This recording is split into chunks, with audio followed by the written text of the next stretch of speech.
does now mow. Things do now grow. Tangents now soar.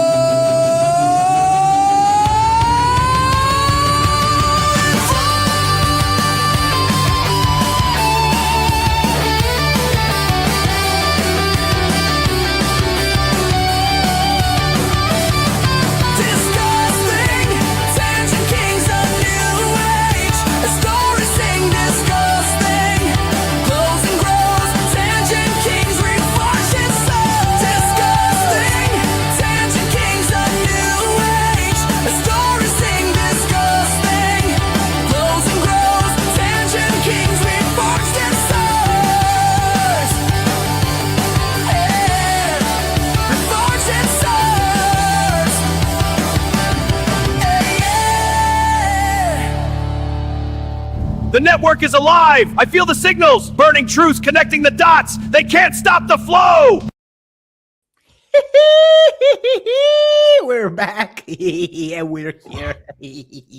Welcome everyone to episode 34 of DiscussThing's Tangent Kings. We're still alive on this beautiful, very honest, very good platform that has been treating us very well, and very honestly, we are still here. We're still safe. Even though this might be the last time, I'm just gonna put it out there because from what I've discovered in the last week, you can get struck while you're live. Don't even wait until you finish your goddamn stream on this god-awful platform that we're currently on. And yes, I am a schizophrenic on that. But welcome everyone to episode 34. We are going to be talking about a lot of stuff today, and we are the four musketeers at this point, talking about pretty much everything. And we have a lot of good people joining us in chat as well as part of the panel. We also have Maverick Gaming is here. Hello, good sir. The Finch King is here. Zalosi is here. Why am I here? Virus Phidias is here. Kotori is the last great Star Wars thing we got, and we will be talking about that as well because it is May the 4th. And May the 4th be with us because YouTube is trying to delete. I was going to say, may the farce be with us. The farce will commence in just a bit. But welcome, everyone. On my left, I would like to introduce the co-host of the show, the Texan Dignified Cartoon Gentleman. How are you, Digny? I'm doing very well. I'm going to have to ask Mustafa when he's on Wednesday's show to make a Homelander Digny. Oh, no. Because, you know, because I'm thinking of just for a month, folks, right? It's been a very long time since I've subscribed to a streaming service. But I really want to watch The Boys and Invincible, right? Yes, okay. I know, Goy Slop and all that. You technically already watched Invincible, didn't you? So, what was that, Galaxy? You already watched it, Invincible, though, didn't you? Technically, I watched the first season, but I watched a bit of the fourth season as well. But I really want to treat myself this time. But you know what I'm like. I don't like spending money. But well, I mean, there are ways to get it without spending money. I'm just saying. I'm not as smart as you, Jace. I'm a boomer when it comes to VPNs. But in all seriousness, intelligence comes with age. Homelander Digny, Omni Digny, Digny Vincible. Yeah, we'll find a way to make it work. IGN Digny, which is just IGN Die. We need Night King Digny. Night King Digny. I'll finish a goddamn story, George.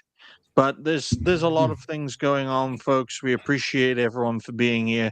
The landscape is completely changing, and there are good aspects. It's good for us in the network, right? If everyone gets wiped out on YouTube, well, then who stands to benefit the most? Us. Night King Digny and the old White Walkers. Yes.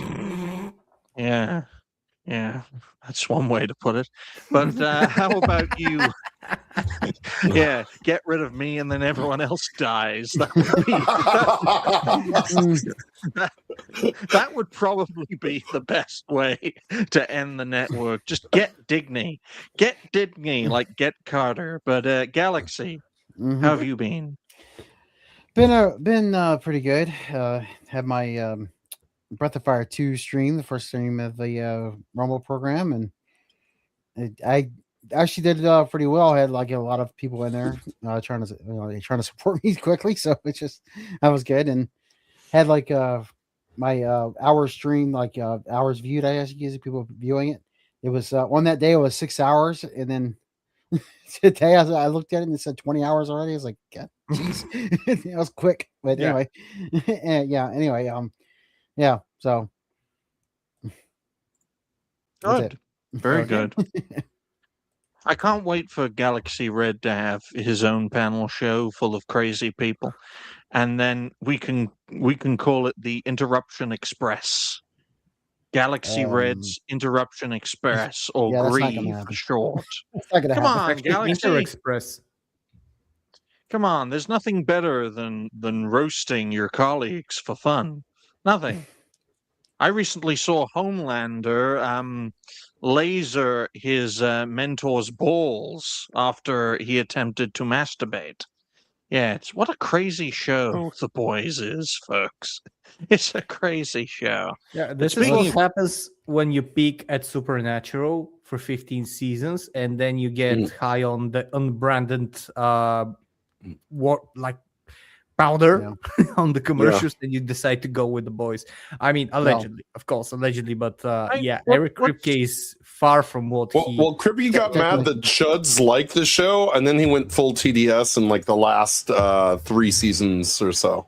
Which is weird for me, because if you watch the Supernatural, which is from 2005 to 2020, it has nothing on that, like nothing like that. Yeah, there's nothing political awesomeness.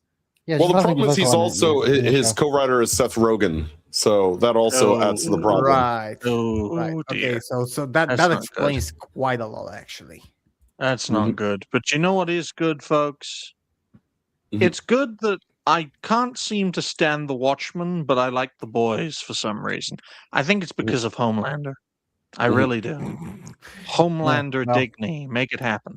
They try to make it seem like Homelander is actually like Trump, though. That's what they try to say. Kripke and all of them said, "Oh, it's supposed to be like a Trump allegory for Homelander," and like, yeah, he's supposed to be the bad guy. You know, you're not supposed to cheer for him because he's like a Trump allegory. I'm like, that just made people cheer for him more. You do know that Homelander is like probably the better written character in the whole show. Is going to be Homelander invading Iran.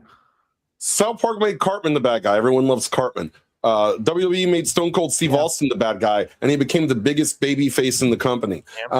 People like an anti-hero. People like people who go against the establishment. That's how it's always been. That's how it'll always be. And that's what people in this day and age don't understand as we continue to fight in this unending culture war. That is a big thing. That's why they like Nolan in Invincible as well.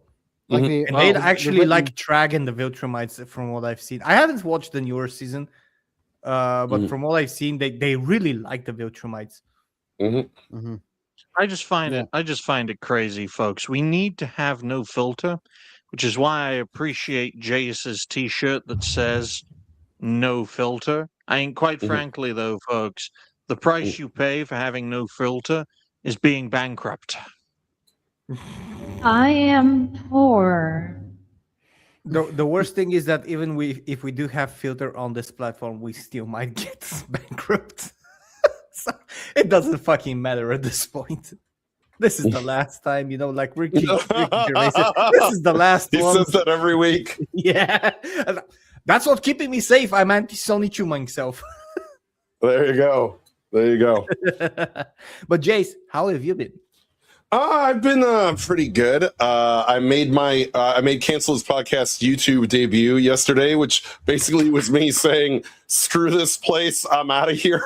And then going right back to doing content on Rumble and all the other alt tech platforms we work on, because we are too crude for YouTube. But in that regard, as I said on the video, I do respect the shows that I'm on. I don't try to nuke Kelzo's channel or Dash Attack's channel, although Dash Attack worries that I might. I always can feel the tension in that man, his VTuber avatar. VTuber avatar just has seizures anyway, because sometimes it'll his mouth I'm like, what is going on here? But he's gonna change his hair from blue to white soon. Yeah. But yeah, no, just basically been hanging in there. We got a new little tool that lets us make shorts easier because I don't understand shorts because I'm old as fuck. So the idea of short form video content doesn't work for me. I'm long winded. The only person more long winded than me is Digny, and it's hard for people like us to do shorts. So let the clanker fucking do it. That's the only thing the clanker is good for. Oh, there we go. Anyway, as long as he's Byron made this for me. Byron of Sidious, nice. Not Mustafa. Look, folks, I can't just call a Muslim and expect him to blow up the stream. Okay, Jeez. folks, I'm not that talented. Yeah. Well, I come also, back and then we see. Been playing a game called OctoWow because Turtle WoW got closed down by Blizzard, and people already said, screw that, we're going to defy Blizzard anyway. They basically downloaded all of Turtle WoW and started hosting. It's one of those things. It's like why you never screw with piracy. You can close one piracy site or one emulator, 6 more will pop up, and people have started to do that already. Turtle WoW isn't even officially dead yet, and there's already a new backup, so it's a beautiful thing to see because fuck Activision Blizzard. But yeah, just been enjoying getting things done, handling what I can, and growing on alt tech platforms. But like Digny said, the downside to that is that you end up very poor. And I don't have that kind of money. I literally wasted the last $3 I had on caffeine. What you just said about the Turtle and the OctoWow is exactly what we have been seeing for so many years already. When you have a good game, when you have a good game developer that is actually decent with its audience, even if the game gets pirated, nobody's gonna pirate the game. Yeah. They're gonna buy the game because they want to support the developer. Like fucking Expedition 33 just crossed 8 and maybe more million copies sold. Exactly. And I can tell you from what I've seen, this game was not locked, and it was pirated very quickly. But the downloads on certain websites, allegedly, yes, in Minecraft, were very little, and people decided to just support the developers. And exactly. That you're just seeing this more and more and more. So, and the good thing about this, even though one man down, Homelander got taken out by Soldier Boy. He's be right back, he says. The thing is that before big companies would be able to, let's say, sue someone to oblivion and stuff like that, like Nintendo, like Blizzard, you can't really stop it. As there's gonna be popping up, and when you have good games and when you have people going to pirated websites instead of buying your shitty ass game they're buying instead of they're buying good games, but because you're a shit ass and you're providing me with a shit ass experience, they're gonna play your game somewhere else. You know what happened? Basically, World of Warcraft was created by Blizzard. That company no longer exists. You have Activision Blizzard, and now that's a subsidiary of Microsoft. And what happens is this is what happens when things get too large. They lose that passion, that energy. So you had a little small crew that had that passion. They made Turtle WoW. They made their own changes to the game, expansions to the lore. And what happens is that had its own passionate audience. Just because you closed it down doesn't mean that people aren't going to open it back up, because that now has an identity separate and apart from the original creation. You know what would be funny? Yeah. If the OctoWow beta it comes out of beta and then becomes fully released after Turtle WoW goes down. So it's on the 15th or something like that. That's what I think they're doing. That's why I think it's closed. It's closed beta right now. They're letting a few people in at a time, and then when Turtle WoW closes in the middle of the month, OctoWow will probably pop up full-fledged. They're trying to get all the mod support, get all the tweaks going. It's a beautiful thing, though, because I think that what it showed was there's still a community of old gamers that love what World of Warcraft used to be, not what it is right now. It does, you're not going to have those people go back just because you close down a private server. You're waving pride flags in everyone's faces. You're creating DI checkmark characters, putting Khadgar in a wheelchair, which makes no sense. Yeah, people look at that and say, you know what? I'm never coming back to retail. You're not going to get those people back just because you close down the private server they were playing on. In fact, they're going to resent you even more. Yeah. The other way, guys, I'm gonna be honest with you. Sometimes I just popped the first trailer for World of Warcraft that ever came out, like the one where you start with the dwarf and it. Yeah. I still remember how that made me feel when I first saw it, and I can tell you one thing: it still makes me feel the same way because that was probably one of the most epic things that I've seen. I think it was in 2002 or 3 that it released. And I was like, Yeah.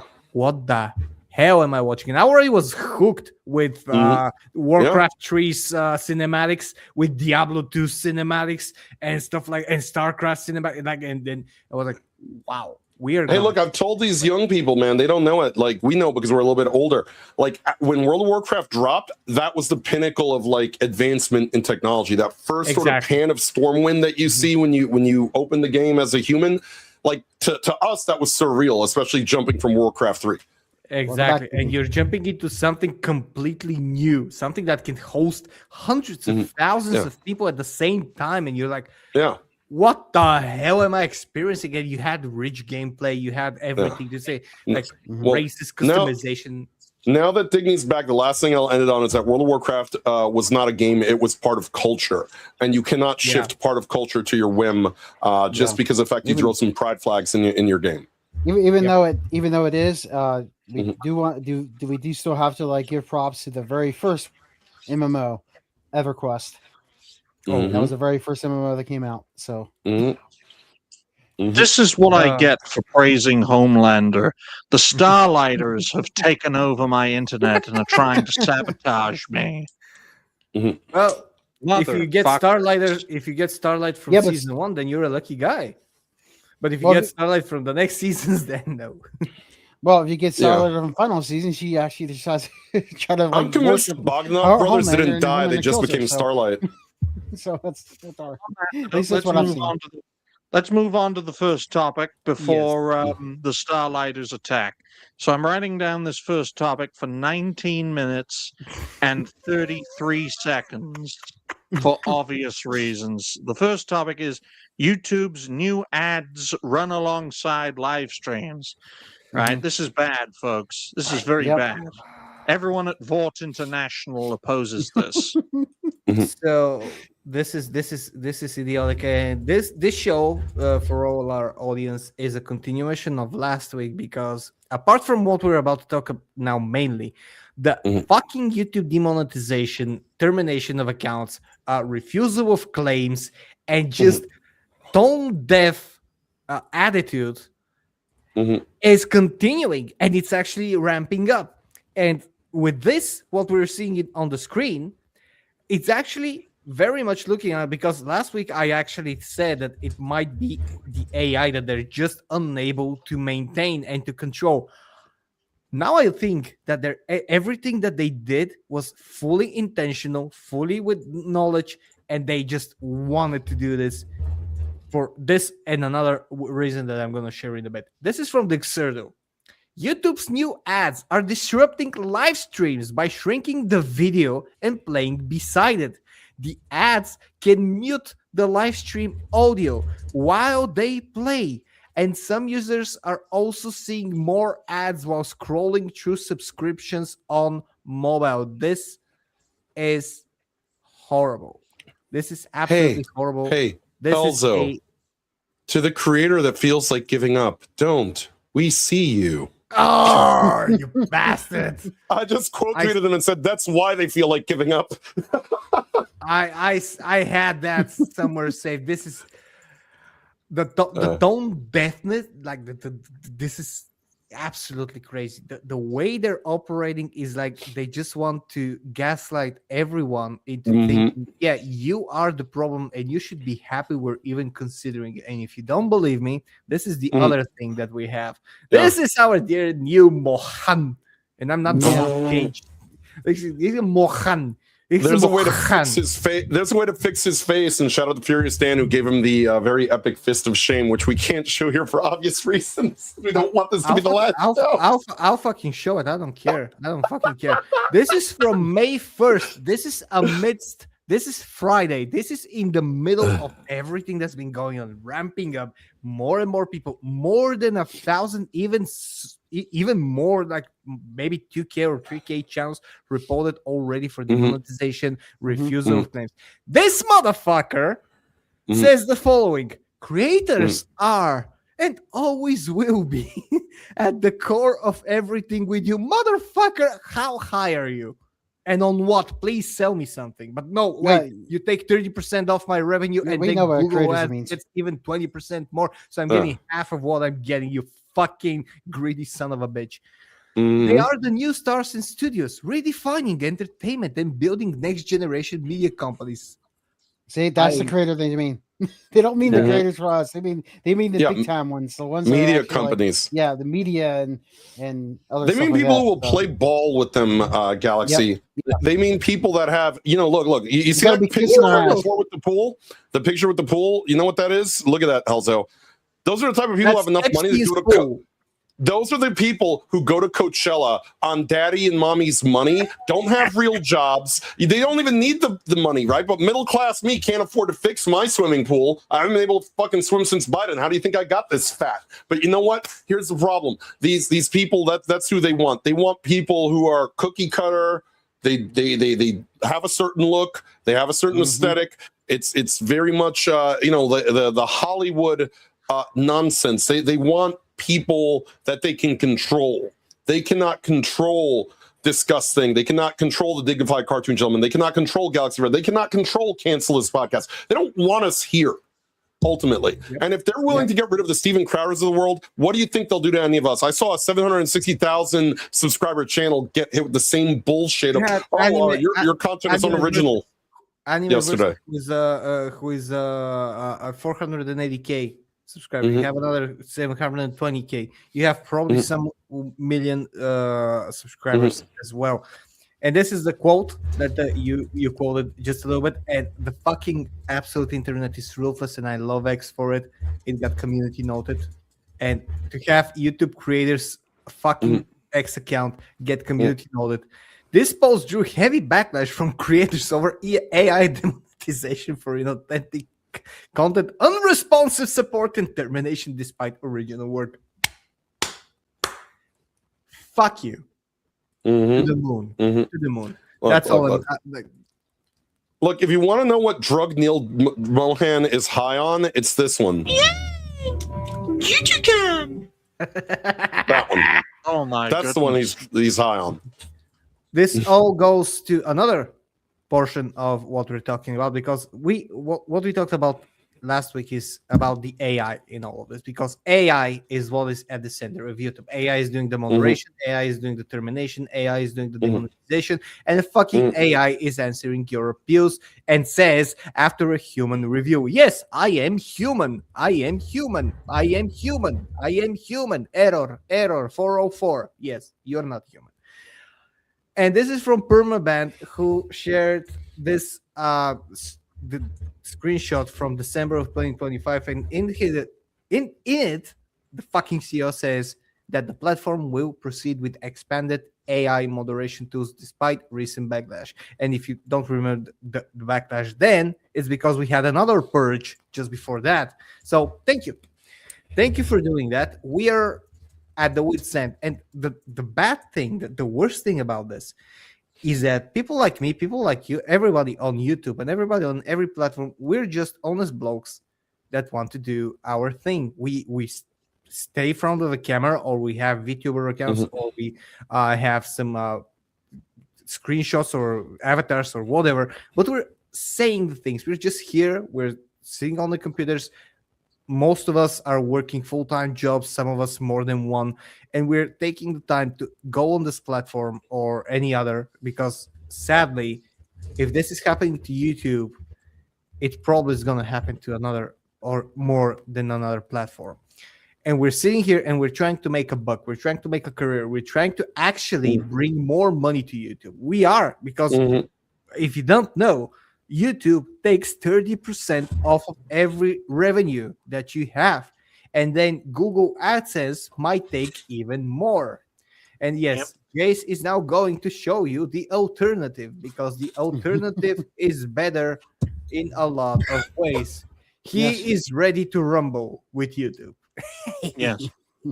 It's only better though if you gift subscriptions, which is Rumble's way of gifting memberships, folks.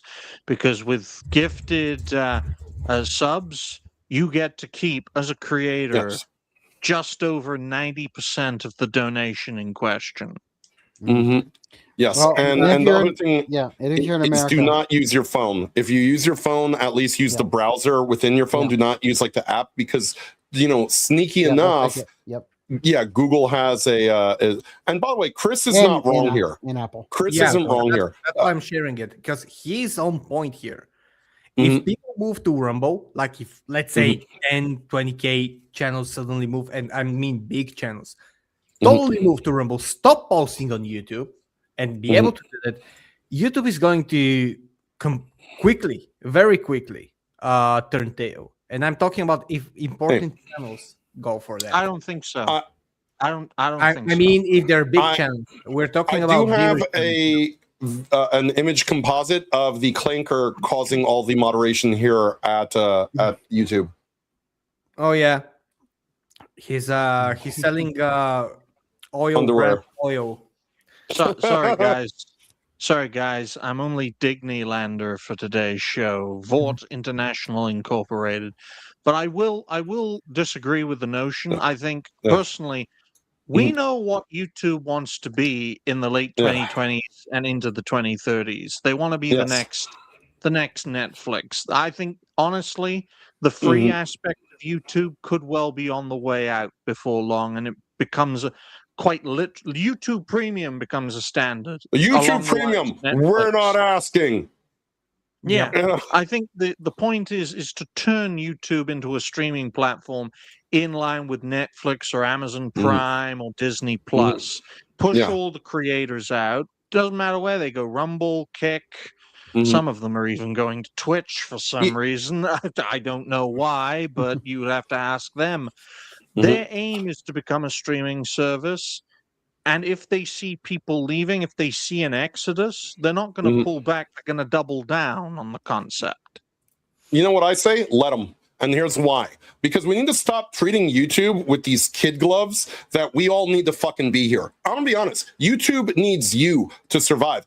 We've somehow forgotten, and I get that some of y'all are younger than me, that websites fucking die. Anyone remember MySpace? Anyone remember LiveJournal? Anyone remember Dailymotion? Here's a great idea. If you stop supporting something, it dies. It doesn't matter how big it is. It doesn't matter how many Indian CEOs you freaking got. You die. And the only way it dies, if you fucking complacent assholes who complain about fucking Assassin's Creed. Oh my God, Assassin's Creed Shadows. Oh my God. But then I'm going to stay on YouTube. You're too freaking lazy to type the word Rumble or type the word Odyssey. You're part of the problem if that's the case. Let's stop just blaming YouTube.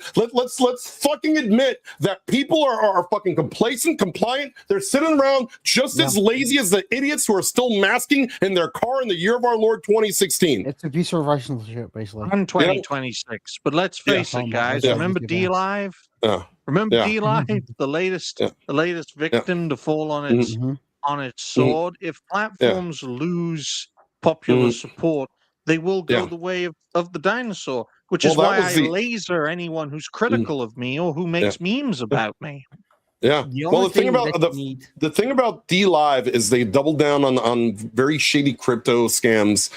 Justin Sun, who was a Chinese CCP adjacent crypto guy, had owned D-Live for a number of years during its downfall, its absolute downfall.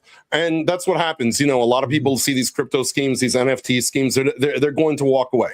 That's what killed D-Live. It wasn't that it bled popular support for just, people just stopped using it. It bled popular support for a specific reason. That reason was the fact that the way that they were doing things, their business model was objectively one of the dumbest business models that you can see in this world. NFTs, no fucking thank you. So, that was the dumbest idea. I think the only person who made money off NFTs was Trump because, old boomers love to spend the retirement money on something. Other than that, everyone looked at this why am I going to spend $10,000, $20,000 on a picture of an ape? An ugly picture of an ape. Yeah, at least Trump with NFTs was mostly just for meme material. It wasn't really anything else. You could screenshot an NFT. I mean, come on. Yeah, this would be a perfect time, by the way, for either someone to fund something like Rumble to become funder. Sorry, I forgot the word. An investor, or to create another platform with a lot of money. Someone like Elon Musk, because YouTube.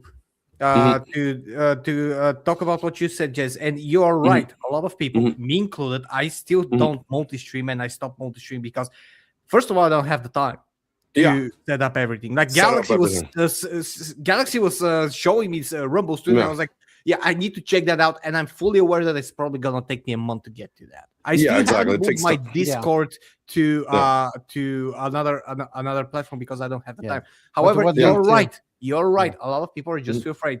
They're too afraid because starting over is very soldier dignity. Soldier dignity boy. Yeah.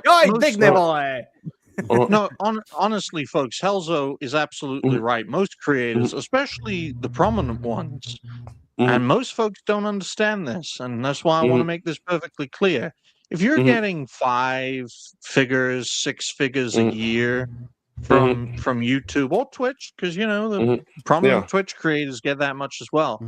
Going over to Rumble, going over to Kick, even going over to an alternative platform, while it may be great in the long run of building a much more core loyal audience, in the short term, it's career suicide. And I ain't kidding.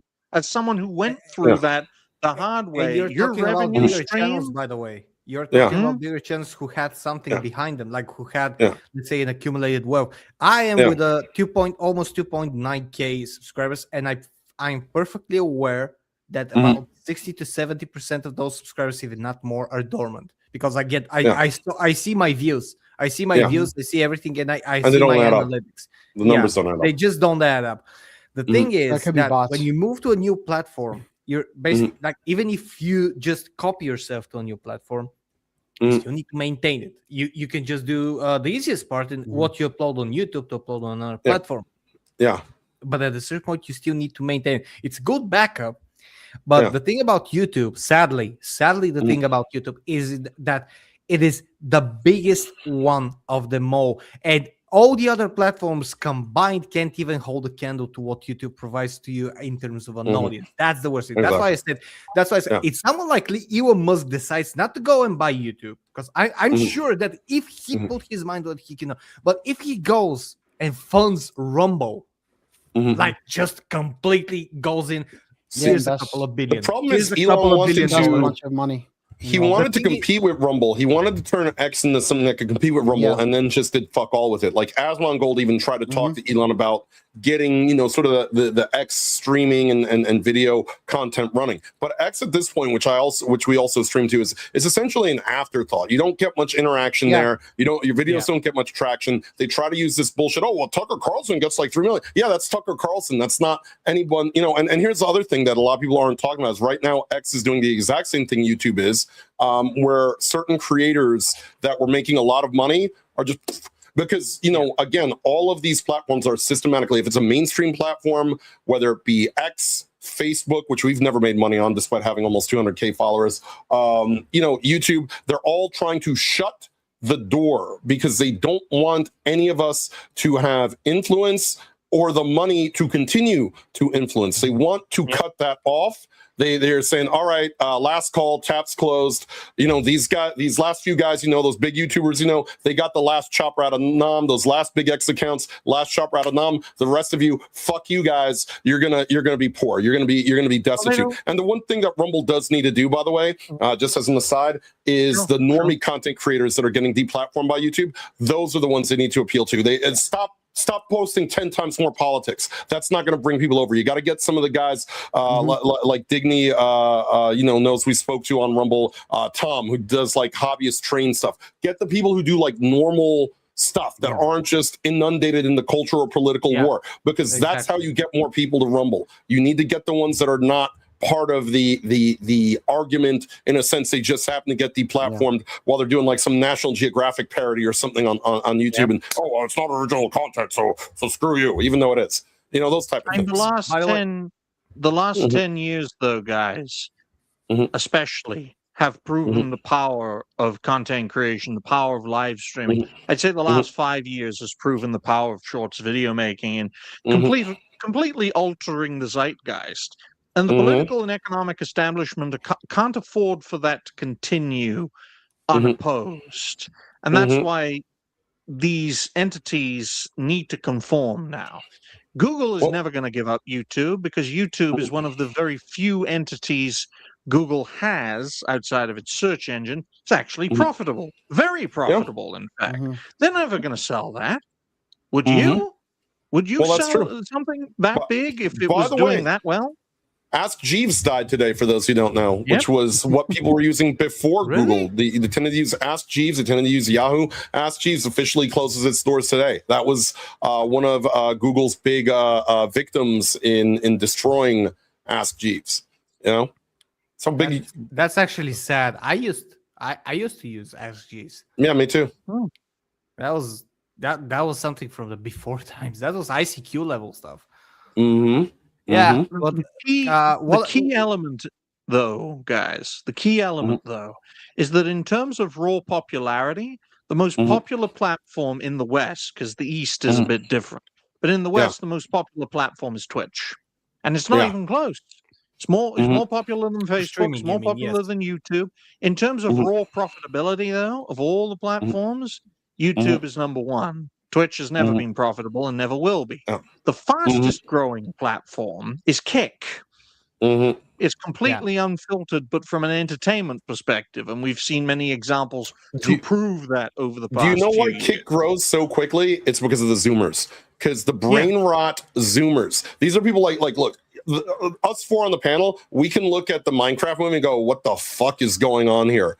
But the Zoomers, chicken jockey, and they just ate that shit up. And that's the market that Kick appeals to, which is very intelligent. If you catch them young, they'll follow your platform for years to come. I think that's one of the reasons why YouTube is so successful, because a lot of us that are here, let's be honest, let's be perfectly honest, you're here because you got used to being here for 20-odd something years. Yep. True. Quite YouTube frankly. is my go-to for pretty much everything. And When I get up- I would admit, I do go on TikTok for several reasons, because they do have some creators who are exclusively on TikTok. But the way TikTok works is whatever you watch is only the things that you're going to see. Like it links heavily on that, so it's easy when to people- maintain. But TikTok YouTube is has these the go-to. isolated algorithmic bubbles, unlike, say, YouTube, where it has a combined algorithmic bubble. I mean, for me personally, when I get up and switch on the systems, first 3 tabs, YouTube, X, and Rumble, just to review what's been going on and make sure there isn't same a thing for me.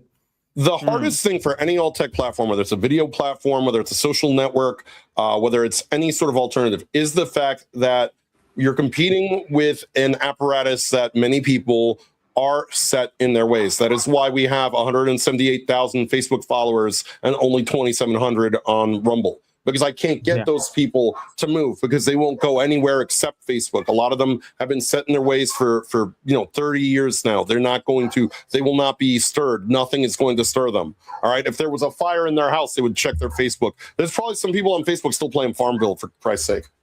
Yeah, I can confirm that. It's so sad. It's so sad at this point. But I think, because if we compare the two independent platforms that are the most notorious, Kick and Rumble, I would dare say that everything Kick has gotten right, for all of its wacky flaws, everything Kick has gotten right, Rumble has gotten wrong.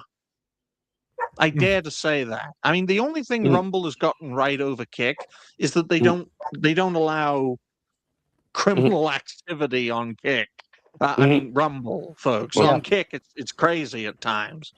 Well, I was talking with Fuse Vegas, great dude. If you haven't followed Fuse Vegas over on Rumble, and he was actually one of Rumble's gaming ambassadors, along with several other great creators like Pudge and some of the others. And my big thing that I told him is the biggest mistake that I think Rumble made is that they should have sent the gaming ambassadors to a lot of these mainstream events, whether it be Evo, whether it, DreamHack, on an official standpoint, not a you paid for it yourself and just happened to go there because you're going there. To all these cons, and just sort of show people, look, this is what Rumble is about. We're not just a political platform. You have to shed that skin of we are a political platform. That is the biggest struggle Rumble has. Now, I get that free speech is inherently a political issue. That's great. I understand that. Everyone understands that. But you have to get away from every time someone opens Rumble, you've got Tim Pool or Steven Crowder, as much as I like Crowder, or Don Trump Jr. You can't keep doing this. Dan Bongino. Dan Bongino's a big one because of the fact that he's lost a lot of support on both sides because of the handling of the Epstein files. You cannot have these people as the face of your platform. Your platform needs to not have a face. There is no face of YouTube. All right. You have to get away from that. You have to distance yourself from that. You can have people create political content, but you can't have that be the defining scale of Rumble. Otherwise, that's all people are going to see. What you're saying is exactly right. Like Rumble has a face and it needs to not have. YouTube still doesn't have a face, but it's trying to have a face. It's trying to promote these extremely one-sided, very innocent creators that are just going to help it become the new Netflix, which is it has a face, but Dan gave it the fist of shame earlier today. Yeah. And the thing is that freedom of speech is political, but it's also not, because freedom of speech just means that you should be comfortable with talking about whatever you like. If I want to say fuck for 20 minutes, I would want to have the freedom to do that. Is anyone gonna watch it? Probably not, but I'm not gonna get demonetized or kicked out of it because it's just me. Freedom of speech should mean everything. You should be able to talk about everything, and people should not be afraid of words, because people are afraid of words. Elzo, I've noticed this, as social media content creation, it's been around for 20 plus years.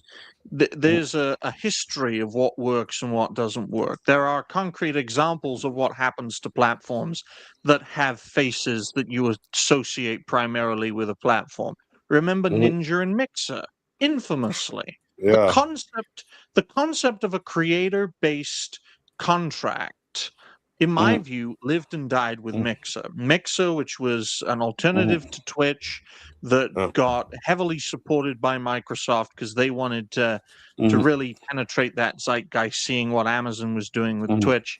And they decided to exclusively grab Ninja, one of the most prominent Twitch gamers and streamers out there, and they gave him a lot of money, exclusivity, the works, and it completely flopped to such an extent that Mixer ended up getting sold from Microsoft to Facebook, and that's how Facebook gaming became a thing. Yeah, and it's not even a worthwhile thing. Facebook gaming is a fucking joke. Just play Fallout and get fucking removed for a copyright strike 15 seconds in. That just makes all the sense in the world. Well, you know what? They already paid to have that song in their freaking game. Why are you doing? It's stupid. But Digny, you know what another point about that is? Instead of contracts, what Rumble should focus on right now, and if I were someone in a position of power at Rumble, instead of a guy that the CEO told, stop saying you want to stab your coworkers in the back, what he should do, what everyone should do is focus on the back end and getting everything as easy to use and as smooth as possible. I know they're making some changes to Rumble Studio that will make it easier to, just do your videos straight in studio without having to go through, extra steps. Yeah, they're working on that right now. But the thing is, they're going to have to make everything as simple to use and as smooth as possible, including their mobile app. So that this way, if people do right now, while they're being deplatformed by YouTube, decide to go to Rumble, it's easy to use, it's easy to do. You need to provide that alternative on the back end of it in order to make people feel more comfortable with it, so they can say, oh yeah, this is real easy to use. You don't like Helso brought up, if you have to take an excessive amount of time to relearn how to ride a bike, you're not going to ride a bike anymore. You're going to go with what you know. So Rumble needs to be very, very efficient and quick at that. I would do that like yesterday right now if I were in Rumble's shoes. Galaxy was actually showcasing the new Rumble Studio, which is actually very nice and very good. Oh, they've come a long way in a year. If you see what Studio was last year. Yeah, the Dignity didn't like it. But but I want to go back to the YouTube thing, and I want to share this. Speaking of Digny, Invincible Digny. Oh, there you go. Indigny. He's indigny. He's It makes me indigenous look like digny. awful because of how I look. Your head is really your head to body ratio is interesting there. It's like a Goomba from the Mario movie. Oh, The damn. old Mario from the 90s. I would like to point you out for this because we were talking about the AI system. This is from Team YouTube. Hi, using AI to elevate your video is a great way to create, and channels utilizing these tools remain completely eligible for YPP. As long as your overall content follows our standard monetization guidelines, which nobody apparently fucking knows what they are, and you properly disclose when realistic media is altered or synthetic, and I can confirm that you do have a tick when you're creating a video in the YouTube studio. If this video is altered, you do have a tick. Your channel is on the right track. So, I have a question. I used this intro. This show's intro is AI generated. Yep. I use in my videos a song that is not AI generated. However, the intro cinematic that is 10 seconds long is AI generated. My thumbnails are AI generated. But I do not do AI generated content in my videos. So am I on the right track? Apparently not, because a lot of channels were demonetized exactly because they were apparently using inauthentic content. And some of those channels were with people sitting in front of a camera, not having a VTuber, not having a fucking AI stuff. They were face frontal. Here's my issue. If YouTube is going to pinch people for inauthentic content, if you guys remember 3 months ago, we wasted an entire episode, not wasted because it was great content, it was funny, but we used an entire episode on literally playing with YouTube's AI thumbnails, AI processing, AI descriptions. So if YouTube is going to give you that, how can they punish you for something they fucking give you? It makes no sense. It's crazy. They don't know what's happening. And again, last week we were talking about that probably it was a rogue AI, or they just released it to do whatever it wants. I think that they want this. I think that they want this is like being fired. This is like what is currently happening at my day job. They're trying to make us quit on our own. They're just pressuring us, psychological pressure. They're gaslighting us. They're ghosting us. They're giving us unclear directions. They're absolutely frustrating us on every set, and they're trying to make the place that I work at unbearable and make me quit. And I think that's what these people want to do, because that is what they're trying to do. Nothing for a YouTuber, nothing is more demoralizing than having something built, having a stream of revenue, being confident, or even at that point where you can say, okay, I'm making enough from YouTube, I can quit my day job, I can make money off YouTube, I can be a content creator, and suddenly get that revenue stream cut off for no apparent reason. Imagine the shock and the psychological absolute blast that you're getting for not having any money just suddenly. It's a feature, not a bug. And that's what's going on here. Especially in this economy, especially in today's world. And that's what they want to do. Save a fucking dollar. That's exactly what they want to do, Hellzone. That's one of the reasons why I don't even, people say, well, at least give it a try. No, you know what? I don't want to try because I don't want the drama, because I already have a high stress life. I already deal with a lot of, personal anxiety with a lot of what I go through on a day-to-day basis. I do not want YouTube. Look, you know what? Maybe I should, because when they give me a heart attack, maybe I could find a nice lawyer with a tiny hat and fucking sue the shit out of them. But that's what would happen. The stress would be detrimental to my personal health. And eventually you will get someone that's going to get demonetized, and they're going to have a heart attack or a stroke or end up in the hospital because of the stress of it.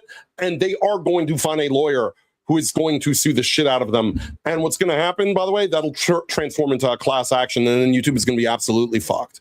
That's what's going to happen.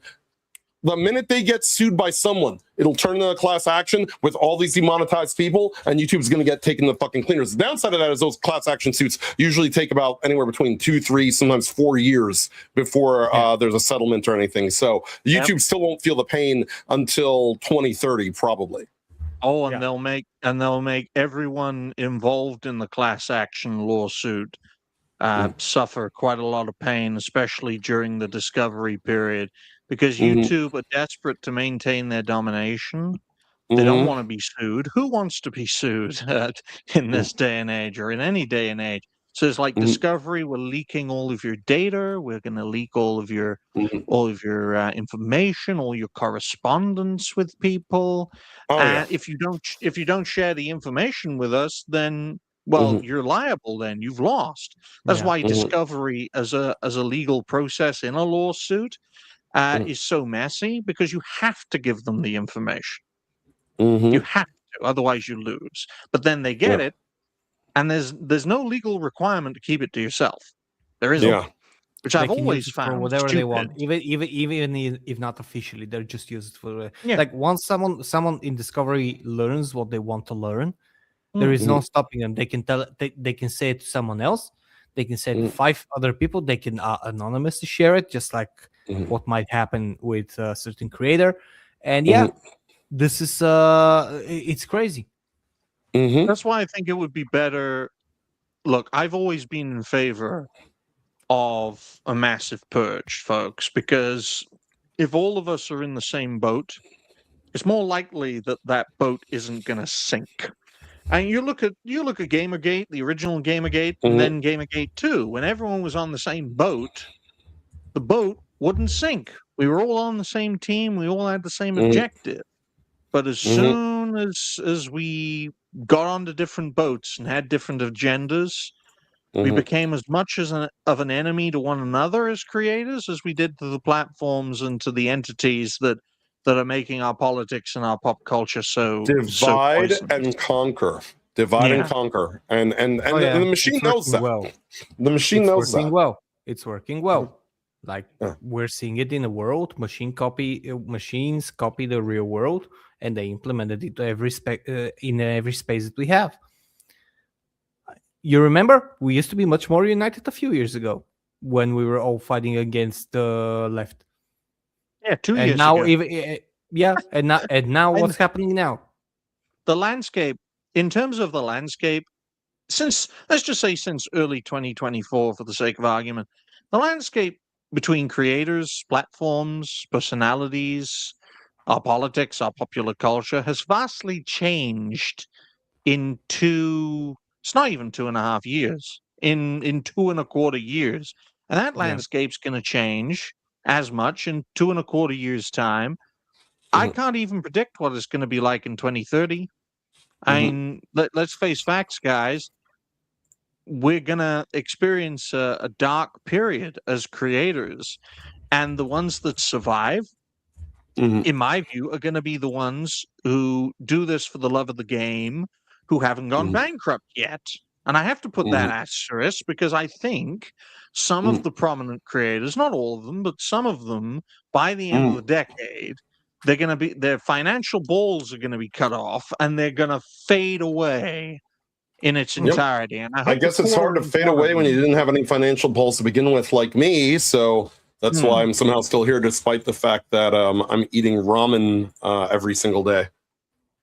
Yeah, we actually have a pretty nice question on what we're talking about, and I think we can everybody here can put their 2 cents. So this is from the exposure team, who also actually donated $4.99. Yes, thank you very much. Again, this is very helpful to the channel and homeless animals. And while we're at it, I'm just gonna mention that Sibiru has been a member for 7 fucking months. We love memberships on this channel because they are the constant revenue stream. That's the best way to support this channel, apart from that link in the pinned comment that actually leads you to a donation page where YouTube doesn't touch your money, and everything that you donate goes here and to the channel and homeless animals. So if you want to support us, to support the channel, support the animals, please do so, and you'll get a lot of good perks. But back to the question. So what's your guys' advice for a new podcast just starting out? Which platform? We put all the eggs in one basket or spread them out to different platforms? I think we're all going to have a one type of answer, but let's hear from everyone. Galaxy, what do you think?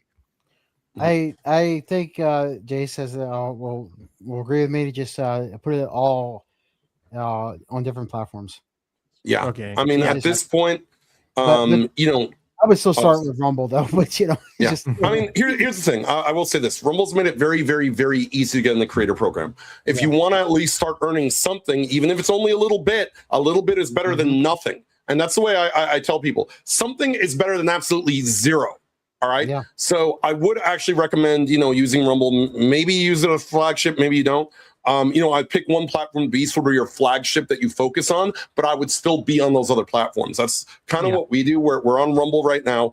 Look, we started on Facebook. Facebook is shit. Moved to DLive. Had a pretty decent following on DLive. Moved to Odyssey, but then when Rumble opened their creator program, we saw very, very quick, very rapid growth, very strong growth. Said, we'll make Rumble the flagship. We'll still use Odyssey. We'll still use BitChute, even though people on BitChute are mentally insane. Pilled is sort of very similar in that regard to BitChute. Some of the boomers, look, if your shit appeals to boomers, Pilled will do very well for you. If the boomers hate you, which they do hate me because I've got a big mouth and I curse people the hell out, you're not going to do as well on Pilled, but it's still a good platform to be on. Obviously, Kick, Kick is great if you want to sacrifice a boomer to the devil. That they like that. But it's going to be everywhere because, it's just like whack-a-mole. You never know who might be listening. Look, I don't even like Twitch, but we have like 2 people who persistently listen to the show and watch the game streams on Twitch. The more places you are, it's just academic, the more people you're going to reach. Now, again, if you spread yourself a little too thin, it might be a little bit headache to sort of, get everything working, social stream and all the, whatever's. But sometimes you get used to it. Like I could get that done like 10 minutes flat now. It used to take me about an hour to fuck with that stuff. I would say be as many places as you can, but also focus on the places where you see the most growth. That doesn't mean ignore all the other ones, but it means, be everywhere. So that this way you have a backup plan and let people know, hey, if everything ever happens to me here, I'm also here and here. There you go. Yeah. So, yeah. In my opinion, if you're only going to do podcasts, if you're only going to stream, do at least three platform multi-stream every time and see as if you're just starting out. Just go and see your analytics after a month or two. See where it works best, make that your main and do the other as well, but focus on, let's say, the people you get on that stream. If you're going to do videos as well, same thing. You can upload your videos to all platforms and see how they do. Especially if you don't have any background, unlike me, and you're just starting out, you can upload your videos to every platform and you can watch your progress there, who you're hitting, what boxes you're hitting, and what audience you're getting.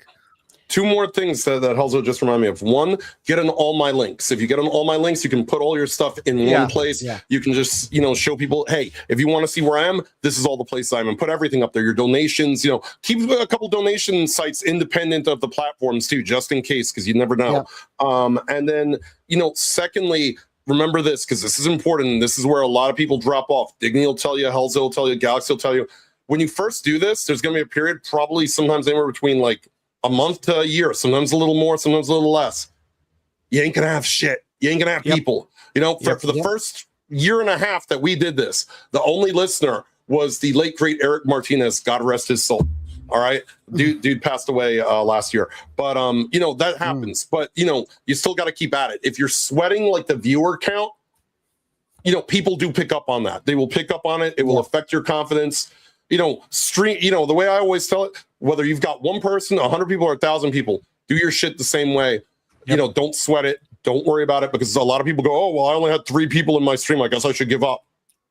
Make it because you want to do this. Make it because you want to tell yourself, you want to tell what you want to tell. You want to show what you want to show. You want to do what you want to do. Doesn't matter who you're going to get. If you only need 1 lucky streak, but don't aim just to get that, and don't expect everyone to be. It's gonna happen if you're persistent. It's gonna happen if your mind is, I want to do this. I don't care. I just want to do this, and I'm gonna make it do this. Just don't focus too much on analytics and stuff like that. Don't focus on if you had 2 viewers or you had 20 viewers. You're doing this because you want to do this. You're doing this because your creative mind. You're doing this because your creative mind is telling you, I want to express myself. I don't want to work 9 to 5 to the rest of my life, get a pension at 67, and just die 3 years later due to prostate cancer because I set my ass for 25 years and my boss was ruining my psychic. Now you just want to express yourself. And if that's your goal, if that's your aim, if that's your mentality, you're going to succeed. One way or another, you're going to succeed. I mean, Agreed. this question is very interesting because I can't tell you how to succeed. I can only tell you how I succeeded for a period of time until it all came crashing down. I have a very unique perspective in regards to my first run as a content creator. That's a very interesting story. I mean, how did the first run end? Flat earthers destroyed my channel. Yeah, Oh my literally. god. Literally, make a video about flat Earth, and they all swarm and destroyed me. But goodness me, it's first of all, it's a very good question. Second of all, I can't tell you how to succeed. I can only tell you how I did for a period of time, which was mainly from, I'd say, late 2022 until mid 2025. That was really the period, which really peaked at around. It peaked in terms of influence at 2024, late 2024, and it peaked financially in the middle of 2025, like Ubisoft. We made our best content in the mid 2010s, and we made the most money in the early 2020s. But I'll tell you how I did it. Right, I started off making videos. The way I grew as a creator before I was a cartoon, I went against the advice of what Galaxy, Jace, and Helzo did, right? Because I knew for a fact that if I spread myself on more than one platform, I wasn't going to succeed. I knew that. Consider late 2021. Rumble was in its infancy.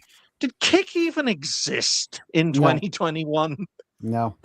No, I don't it think didn't it even did. exist as a platform when I started my second run. I just made videos. I showcased talented creators, my thoughts, rising stars, suggestion videos, all sorts of stuff, right? Do it for the love of the game.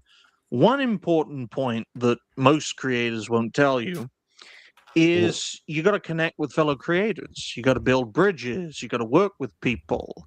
You've got to be yourself, but you've got to be the larger than life best part of yourself, right? You can't exactly be as you are IRL because it's going to rub too many people the wrong way.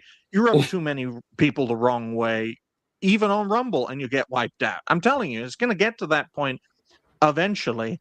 I'm the same as I am offline and online. John will attest to that. Yes, and it has led to certain Rumble favorites going against cancel this podcast. Yes, that is true.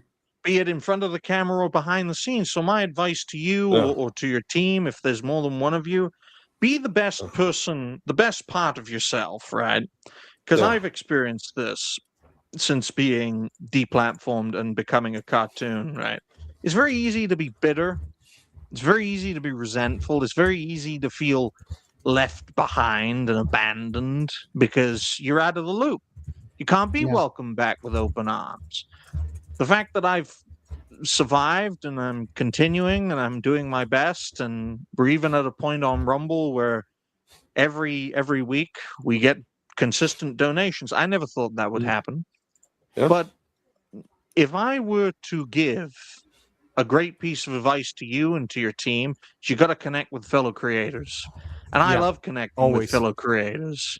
My only stumbling block nowadays is I burn as many bridges as I make these days. Maybe it's just to be entertained, right?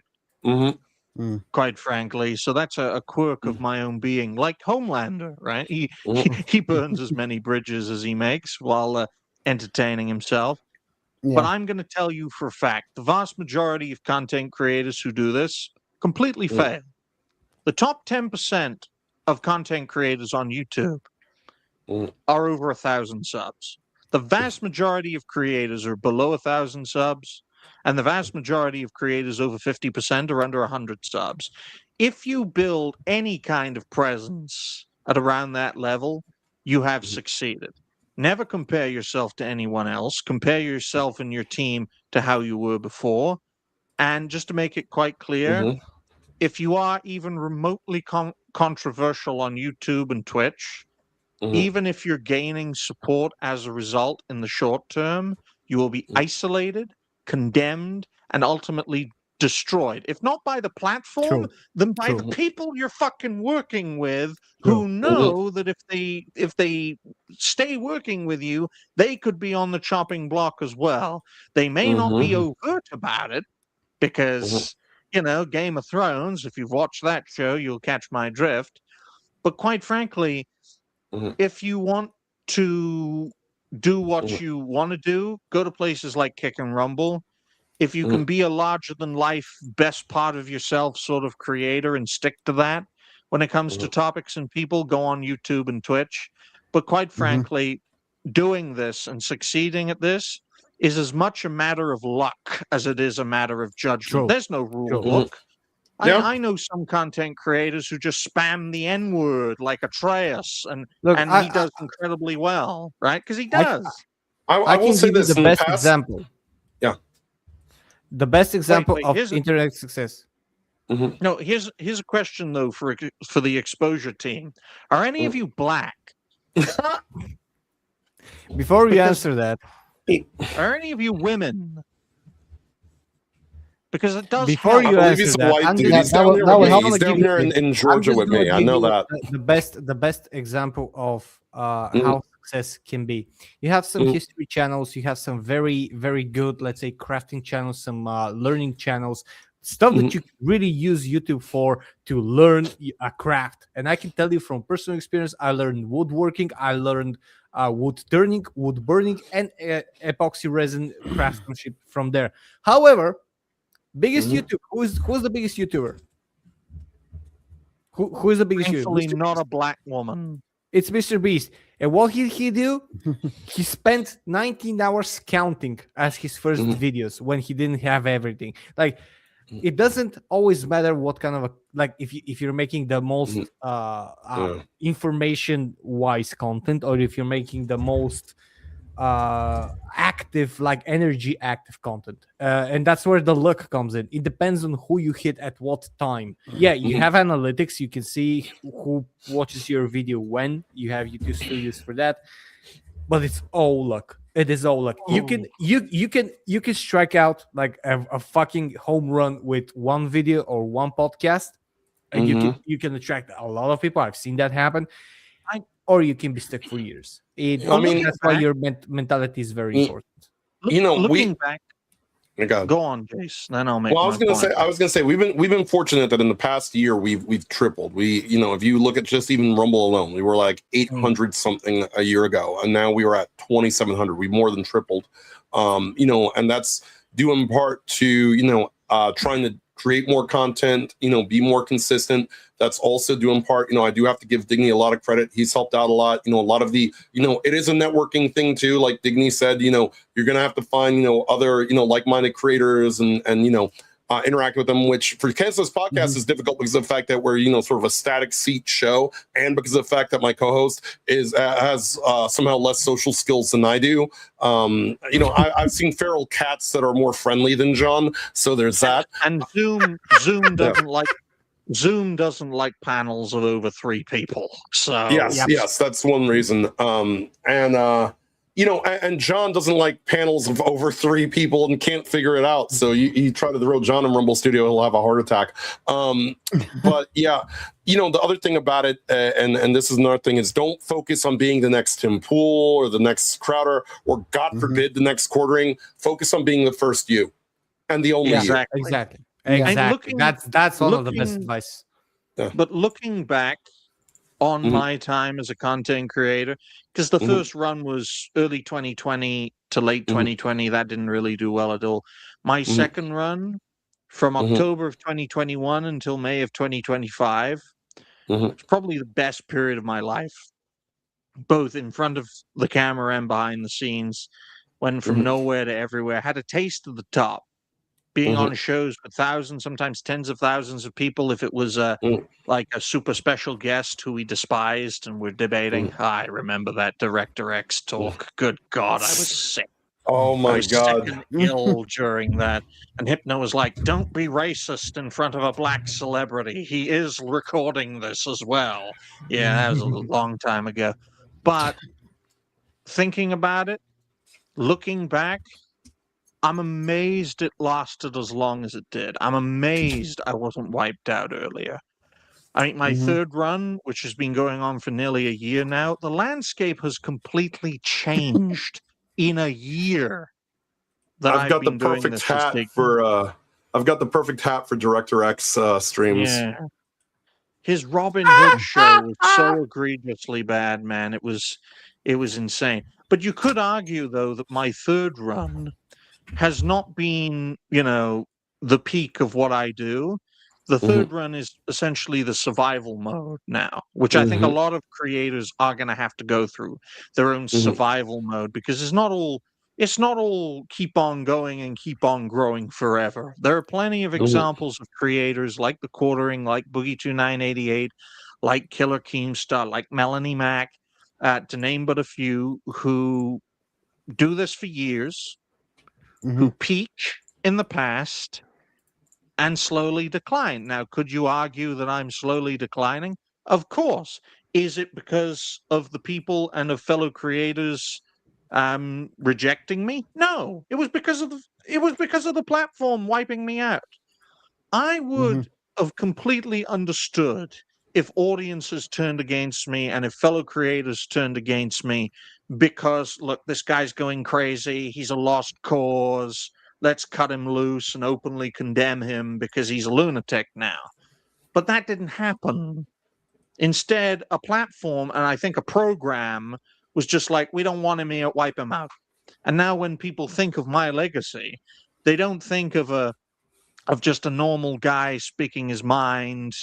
Yeah, he went kooky towards the end and that's why he's gone. Most people look at my journey now with rose-tinted goggles because YouTube martyred me. My physical entity, not the cartoon part. And it's not easy being in exile. It's very easy to go nuts. And I have on more than one occasion. And I completely understand those who have decided to go their own way as a result. But I think I've done well, all things considered. And who knows? The landscape may change to such an extent where I can abandon this cartoon visage on YouTube and be physical again. But that's highly unlikely the way things are going. Yeah, but they're gonna make you wear Netflix t-shirts and promote movies. And they're gonna have ads on every second of your videos. And they're not even gonna monetize you. I come back, I watch The Boys and Invincible on Amazon Prime. I then come back, and then I do an Omni-Man on SNH and just wipe out everyone, right? It's like, oh my God, he's the third man. Oh my God, he's joined the New World Order. And then I have this side bitch who is the person who deplatformed me, and I'm like, yeah, he's sold his soul to Satan. What I did to YouTube yesterday was essentially if Hall and Nash had come to WCW and instead of joining the NWO and creating that, took a dump in the middle of the WCW ring and then never showed up in WCW ever again. So basically WCW in the year of our Lord 2000. Yes. And that blood. You know what the funniest part? That your channel is currently gaining subscribers and views. Yeah. One video that's the best thing out of all. You have more views than you did an hour ago, and you have 3 more subscribers than you did an hour ago.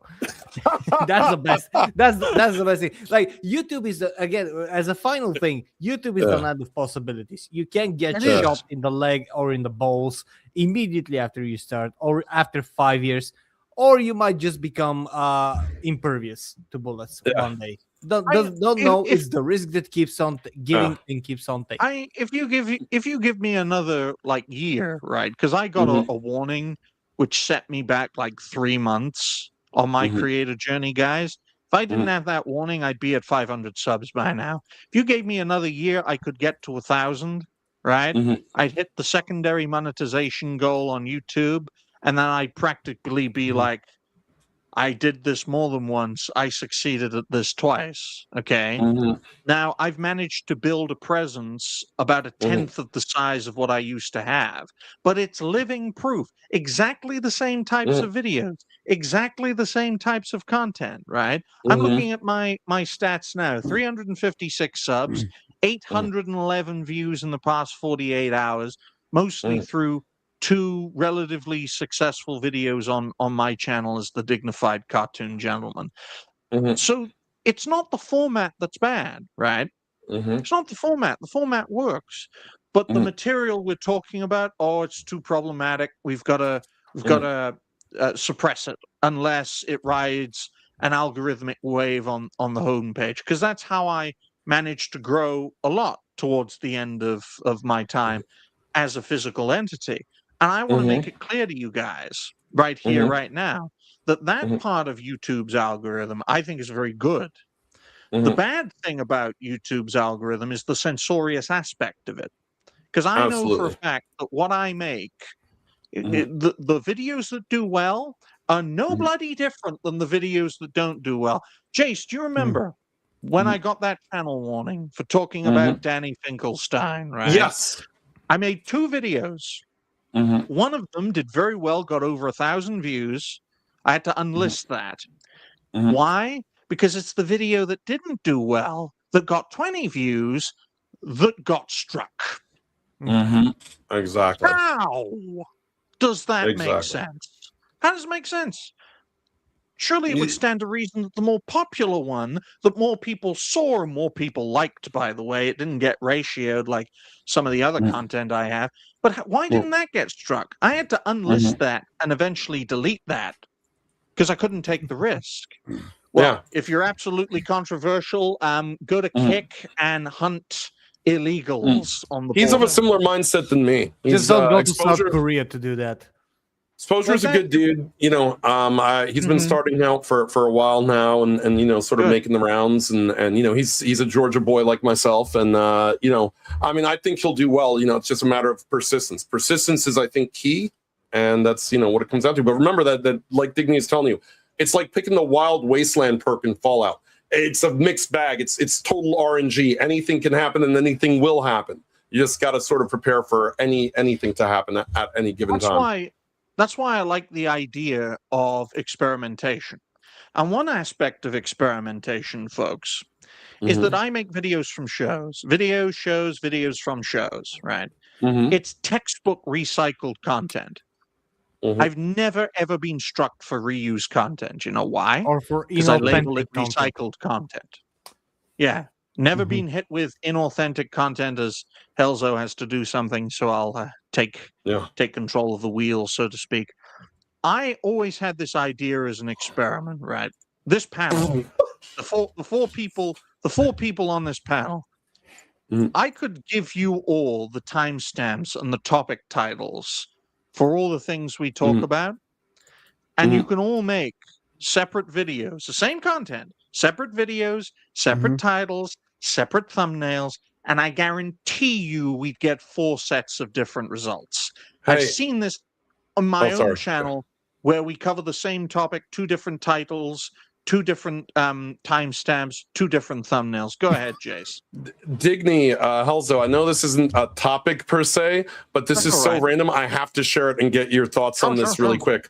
You remember the JP Morgan Chase story? Well, this is wild. Digny, at least you've never pretended your father was dead when he wasn't. Ex-JP Morgan banker Chiranu Rana pretended his dad was dead to get rerun leave, but he's alive and spoke to the New York Post this weekend.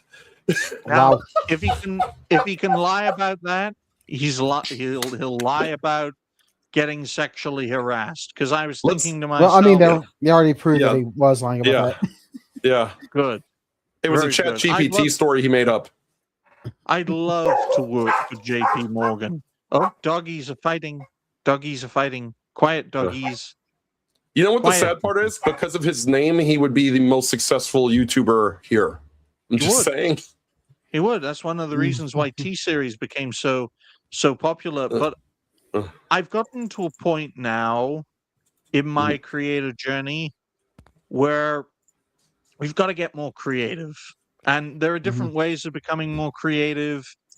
It's just hard to get outside of a formula that has worked so well for me in the past.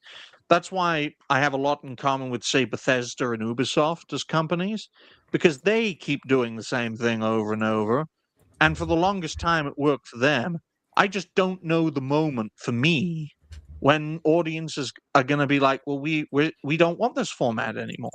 We don't want videos from shows anymore, especially if we've already seen the shows. Well, one of the things they're starting to do, Digny, as you and I know, is, and this is not because of people themselves, but they're being steered and manipulated to it, is the whole shorts thing. They're trying to manipulate people into avoiding long-form content in favor of short-form content. We see this with YouTube. Other platforms have followed suit. It's sort of a TikTok effect. They're like afraid of TikToks. It's like, how do we compete? Let's do the same thing they're doing and just push everyone, just force everyone into that mindset. On that note, there's a bit of a context to the whole shorts thing, and it does include TikTok and does include. I think it goes back Alex to Vine, by the way. Say something though, Helza. Yes. Sorry, I wasn't here. No, I'm sure you were going to interrupt Helzo. I heard you just about to speak. No, I wasn't saying. He had. Unless you want me to say something. He has a lifetime card to do that. I'm being someone who apparently gives out cards for that. Well, I mean, we were I know you were like thinking about like talking about the Rumble Studio thing and all that stuff before, and I was like, you know what? We should just probably say fuck YouTube and just show Rumble Studio. I can share the screen of Rumble Studio canvas. Go for it. We can go through all of it. Go through how it looks. Yeah, that's gonna be awesome. By the way, While you're doing that, Galaxy, and you can bring that up whenever you're ready, Helza. Yeah, there it is. Right. I do have something important to announce.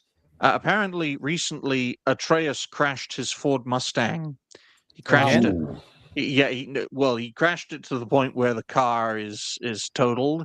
Ooh. But he was driving in Georgia, and a black woman driver in some like shitty Prius or something crashed into him, and it totaled his vehicle. And I thought to myself, damn, that's so bad. But if Atreus is having luck as bad as that, I might be able to come back with a new channel on YouTube, because every time something bad happens to Atreus, bless his heart, right? When he got arrested during a live stream, I literally got a ton of subs on YouTube. That was crazy. So every time people around me do badly, I tend to do very well. Which is that why I'm poor all of a sudden? Get some money. Get some money in June. Wait until the end of the month so I can get a successful appeal. But this Rumble Studio looks far better than the Rumble Studio I tried using, folks. Yeah. The original looks version, quite nice. It looks almost identical to the first. StreamYard. Well, to give people some context, the very first version of Rumble Studio that I used froze my laptop to the point where I couldn't use it for a day. Yeah, they've gotten better at a lot of things, from memory leaks to layouts to everything else. Their big thing is that they are going to have to, and they've realized that they're going to have to compete with, if they can offer what StreamYard offers without people having to spend $40 to $80 a freaking month, they'll be golden. And they say, hey, this is what we offer for free. Bam, that's all you need. And so far this thing does have a lot of stuff that StreamYard already has. Like, you can see it right here for the stream settings. But if we go here to this one, Canvas Studio Design, you can upload media, so you can have your own videos or anything on there too. So it's like everything just and it's free. The best is all those is free. Yes. Rick is always trying to get things. Rick is always trying to get everything improving on Rumble, and I got to give Rick that. What because resolution he's very... does it go to? What resolution does it go? Oh, it can go up to like I think 1440. Because StreamYard on free is 720. Yeah. No, this could go up higher than that. Aegis is like a quality nut. I mean, he streams at a higher bit rate than Galaxy or I does, and he gets it to work just fine. He's not. I mostly stream at 1080. So it's just look. I want to give definition for myself personally because I'm ugly as fuck. So I don't need to be high def. I want to give people a hint of what a Rumble Studio stream would look like. And this is what it would look like. Oh boy! Thank you for being in the last Dungeon King show. There you go. This was the Oh, last episode, everyone. At this point, Jace can just show what I sent him in So we got DMs. the live chat here. Just Oh, sneak no. everything. Oh no. And this is what I was talking about before, Helzo, while you up here at this part right here. If you go right here, you can choose the destination. You can put in YouTube. Yeah, you can put everything in there. It opens I'm up a new streaming tab, but I'm streaming the 8 fucking platforms at once through this thing because the cool thing about Rumble Studio is the fact that the brunt of the load is on Rumble, not on your rig. Like if you tried to stream the 6 platforms in Prism, you're gonna turn your computer into an oven. But this sort of circumvents that. It tends to do relatively well, but you do have to be mindful of the maximum bit rate of those other platforms. If you're streaming at like 10K and a platform that you stream to can't handle it, you'll have problems. Like Kick can't handle that. So like if you put it too high, it'll disconnect every 3 seconds. So gotta be mindful of that. But that's only if you're doing like OBS or whatever. But if you're just doing Canvas, it's going to be if I go to both Rumble and YouTube, you shouldn't have any problems. Yes, that's correct. You should have no problem. It just worked fine. It's amazing. It's amazing that the innovations sometimes work better for us. And one little thing I've always wanted, and I managed to get this right on OBS once, but I've never been able to duplicate it, is that I would love to stream at 480p, right? And do you know why? Do you know why I want to stream at 480p? So that I can do a live stream at 480p and then play a game at 480p, an online game, right? Because the bit rate for 480p for standard definition is so low that I could be able to play Fall Guys on a stream without any bit rate or signal issues. I'd love to do that. I managed to do it once and on people OBS. will be watching smudges on the screen. Hey, look, man. Hey, if you were alive before 2008, you know what 480p looked like because you were watching it on your television constantly. I was already working a full-time job in 2008. Yeah, so dude, I definitely know. I remember what it was like in the 90s. I used old USSR TVs in my home in my village up until 2006. I was the remote control for my grandma for all these years. I used like a yellowish black, not a black and white, but a yellow black TV that had knobs. It didn't have buttons. It had knobs to turn it on, and it turned on for 5 minutes. I know. Look, I know. Like it's like I know that 480p when we were kids was like 4K now, but that's because we had shittier monitors. But I do it mainly for a part of it is for the sake of pragmatism. But I think the nostalgic element of it cannot be ignored, because throughout my time as a content creator, my audience has been an average of 10 years older than me, so 36. Yeah. In fact, the average age of the creators I work with is their mid-30s. So I'm noticing a pattern here. The thing is, I totally get the nostalgia factor, by the way. If I can get my hands on a good working what was it, CRTV, or I don't know how the old ones are called, and get a original Nintendo, like the old bulky ones that are like this. And I literally have the old tube. I know, like, but I don't have one. Like I'm modern that way, but I want to have that. I want to have a space in my apartment where I can retro myself out. I want to have an original Sega Mega Drive. I want to have an NES. I want to have the old TV. Like I want to go to Channel 8, to go to the VGA, the audio, video, stuff like that. What was it? Red, white, and yellow cables are connected to the TV, and you have to hit or blow the cartridge a little bit. Like a immature porn star, so it works. That's the kind of that's the kind of a childhood I had, and I think a lot of us had.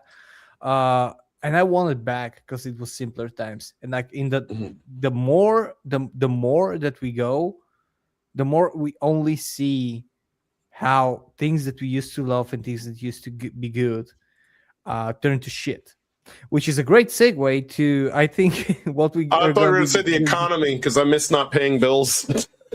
Yeah, that also. I also miss not paying bills and just getting lunch money. But speaking of things that used to be good and turned to shit as we got older, May the 4th, everyone. May the 4th be with you. It's Star Wars Day. The farce. Its corpse is still moving somehow. It's the farce, remember? Not the 4th. It's the farce. Yes, may the farce be with you. So look, Star Wars is 49 years old, ladies and gentlemen, and it looks worse than my father at 71. It looks worse than Jimmy Carter, and he's been dead for almost a year. It looks worse than Starlight in the newest season of The Boys. It's Star Wars Day. If only implants were made of metal, then Magneto could defeat Starlight very easily. I want to start with the topic, and Digny, if you need to write it down, I'll wait. Yeah, I've already written it down. Good. Timestamps. I'm gonna start with the meme. Oh my god. The neck is uncanny. One thing that I would defend until my dying breath, because I'm a 90s kid, but I'm a 90s kid from the Balkans, and I've said this before. We didn't get Western media up until the 1990s. We got all the absolute truckloads of Western media from the 40s, 50s, 60s, 70s, 80s, and what was then considered the 90s after the Iron Curtain fell. Sadly, Star Wars got lost in the rummage because we got a lot of Japanese media as well, which was also Western-fied. And anyways, my first touch of Star Wars were the prequels, Episode 1. And I gotta say, for a kid that grew up in a suddenly non-USSR country, I love them. I love the prequels. I love the first. By the way, the first Episode 1 was of the prequels is my favorite.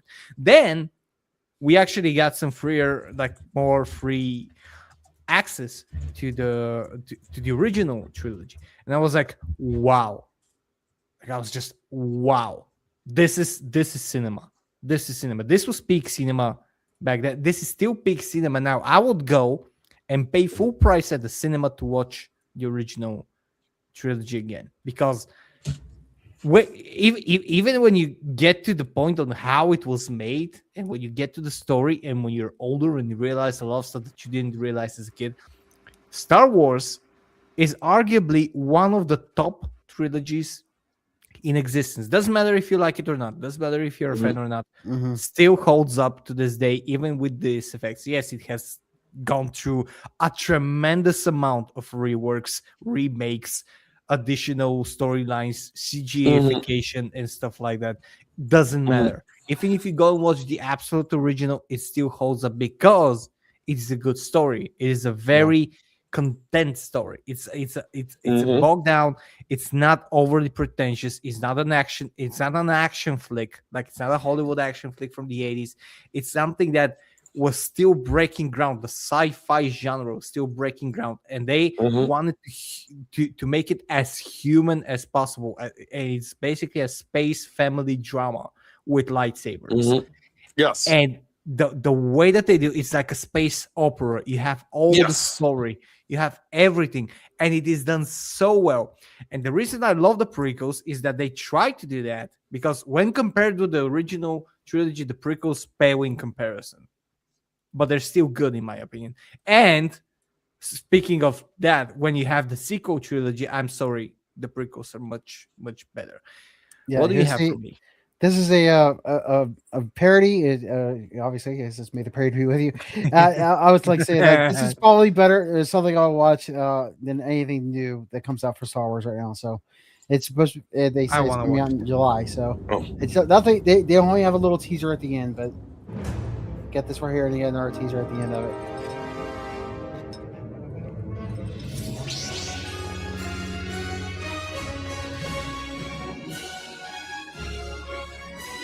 Is Disney gonna strike us now?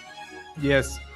I doubt it because it's not using the music. I don't care. This is a this is,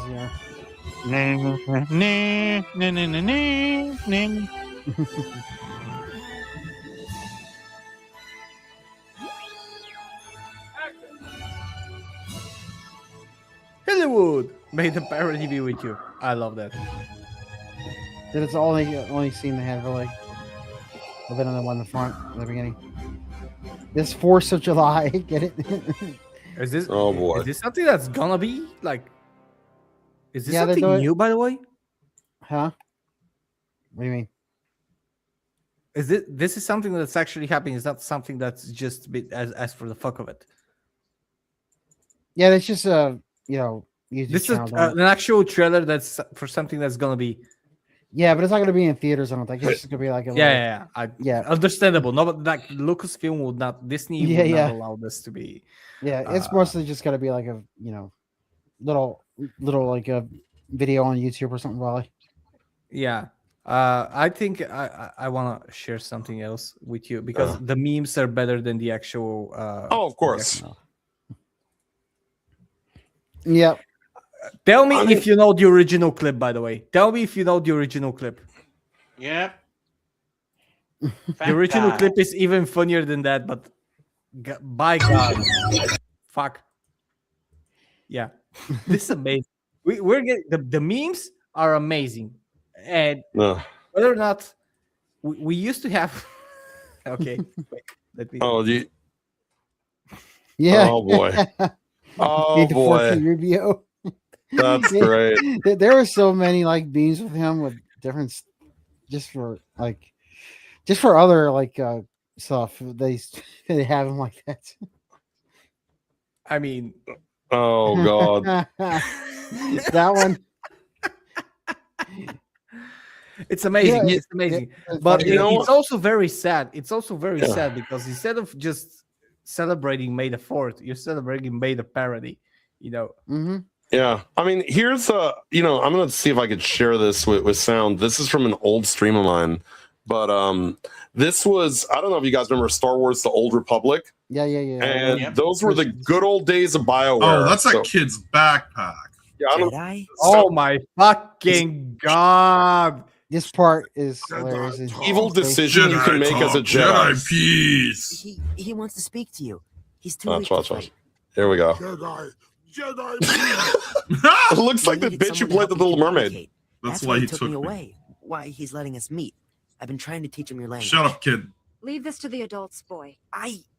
Yep. Boy. talk. Learn power. Oh my god. I'm trying. Please, I'm trying. He thinks he has power. He thinks he can use the Force, and he wants Jedi to train him. I get the sense we're wasting our time. Talk power. Talk rock then.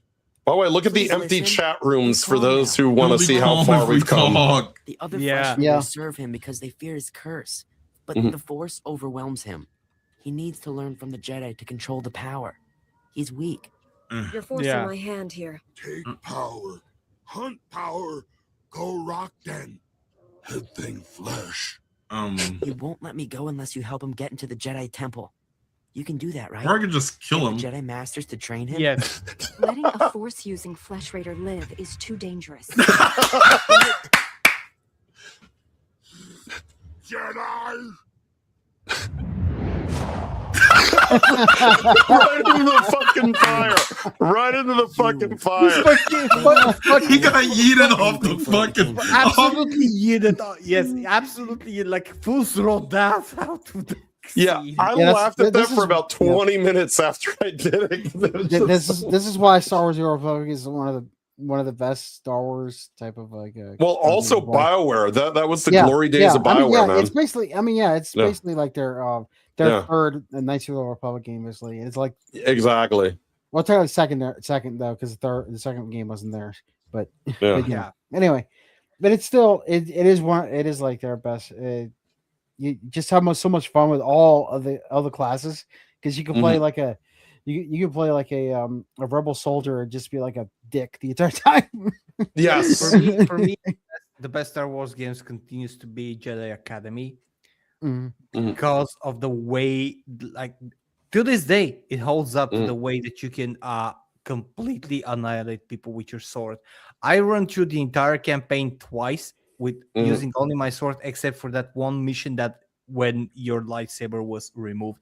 But Jedi Academy to me is the best, like, in terms of how you use your sword and the way, like, when you fight 3 or 4 people, have just as you're doing a combo, you can accidentally cut someone without even intending it, because the game had such a great control. And the story was amazing, by the way. The story was very nice, and it was through the expanded universe with the Jedi Academy, with Luke Skywalker having. And this is, by the way, this was my hope for the sequel trilogy. And when I first watched The Force Awakens, Yeah, I was pretty still much everyone afterwards, said I was still like, okay, we got the nostalgia bait, we got all the cool action scenes that we got at that mimic the episode 4. And now she's going to look for Luke Skywalker in the Jedi Academy. I was like, please do that. Go with Kyle Katarn. Resurrect. Do the expanded universe. And then they fucked up everything. And this was the beginning of the end of Star Wars, by the way. The sequel trilogies were the beginning of the end. And the Acolyte was the final nail in the coffin. Like, Acolyte basically solidified that Star Wars is in fact dead. There is no chance the way. Oh yeah, there it is. There it is. That scene broke me. That scene broke me. And they actually. Here's an interesting question, folks. It would have been much harder for the Star Wars prequels to have actually been part of the Skywalker saga, as they ended up calling it, if Mark Hamill had just taken a stand on principle and said, "No, I'm not going to do this. I'm not going to join this. I don't care how much money you give me. I'll stick to voice acting." Which he's very good at. Instead, he signed his face to Disney. Like, if he dies tomorrow, Disney owns his face now. Could you imagine? Could you imagine, though, the consequences of that for the sequel trilogy? Well, we saw them in The Mandalorian. We saw him in The Mandalorian as they used his face as a younger Luke Skywalker. And then if he was just like, no, I don't want any part of this. I'm not going to agree to any project. I'm not going to sell my face. Imagine not having Luke Skywalker as a character. Imagine if they recast him as another older guy. Well, unfortunately, even if you don't use Luke Skywalker, they'll find ways to ruin Star Wars, such as this. Such as this. You guys remember this? This was Mandalorian season 3. Yep. Yeah. This is one of the worst things to ever see on TV. I watched that episode, right? And the worst thing about that episode was that whole premise of, you've got these lavish people at the top, and you've got, and the bad guy is the old guy who's managing all the droids. Because I think, why is he the bad guy? He's rebelling against a corrupt orthodoxy. And I thought that was the basis of a great story. The problem is you've got the Mandalorian, you've got that bitch Mandalorian helping the pompous oppressors against the poor battle droids. I thought the whole purpose of Disney Star Wars was the oppressed rallying against the oppressors, the classic Marxist story.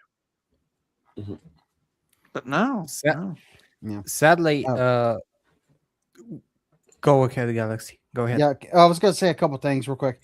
One about the Force Awakens and everything. I think that is where the Star Wars really started to go downhill. Force Awakens, when they killed off Han. It's just it was just, I don't care if Harrison Ford actually wanted it to happen. It's not his character. He should not be able to just allow Han to die.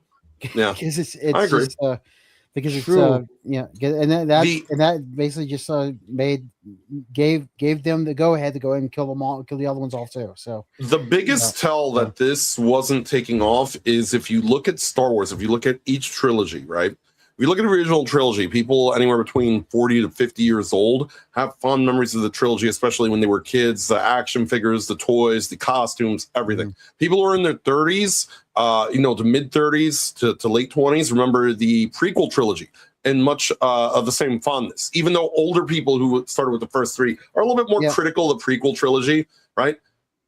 And this is something I presented to John on Cancel's podcast a couple months ago. I said, does your son have any interest in Star Wars? His son is named Luke. All right. John is a huge Star Wars fan.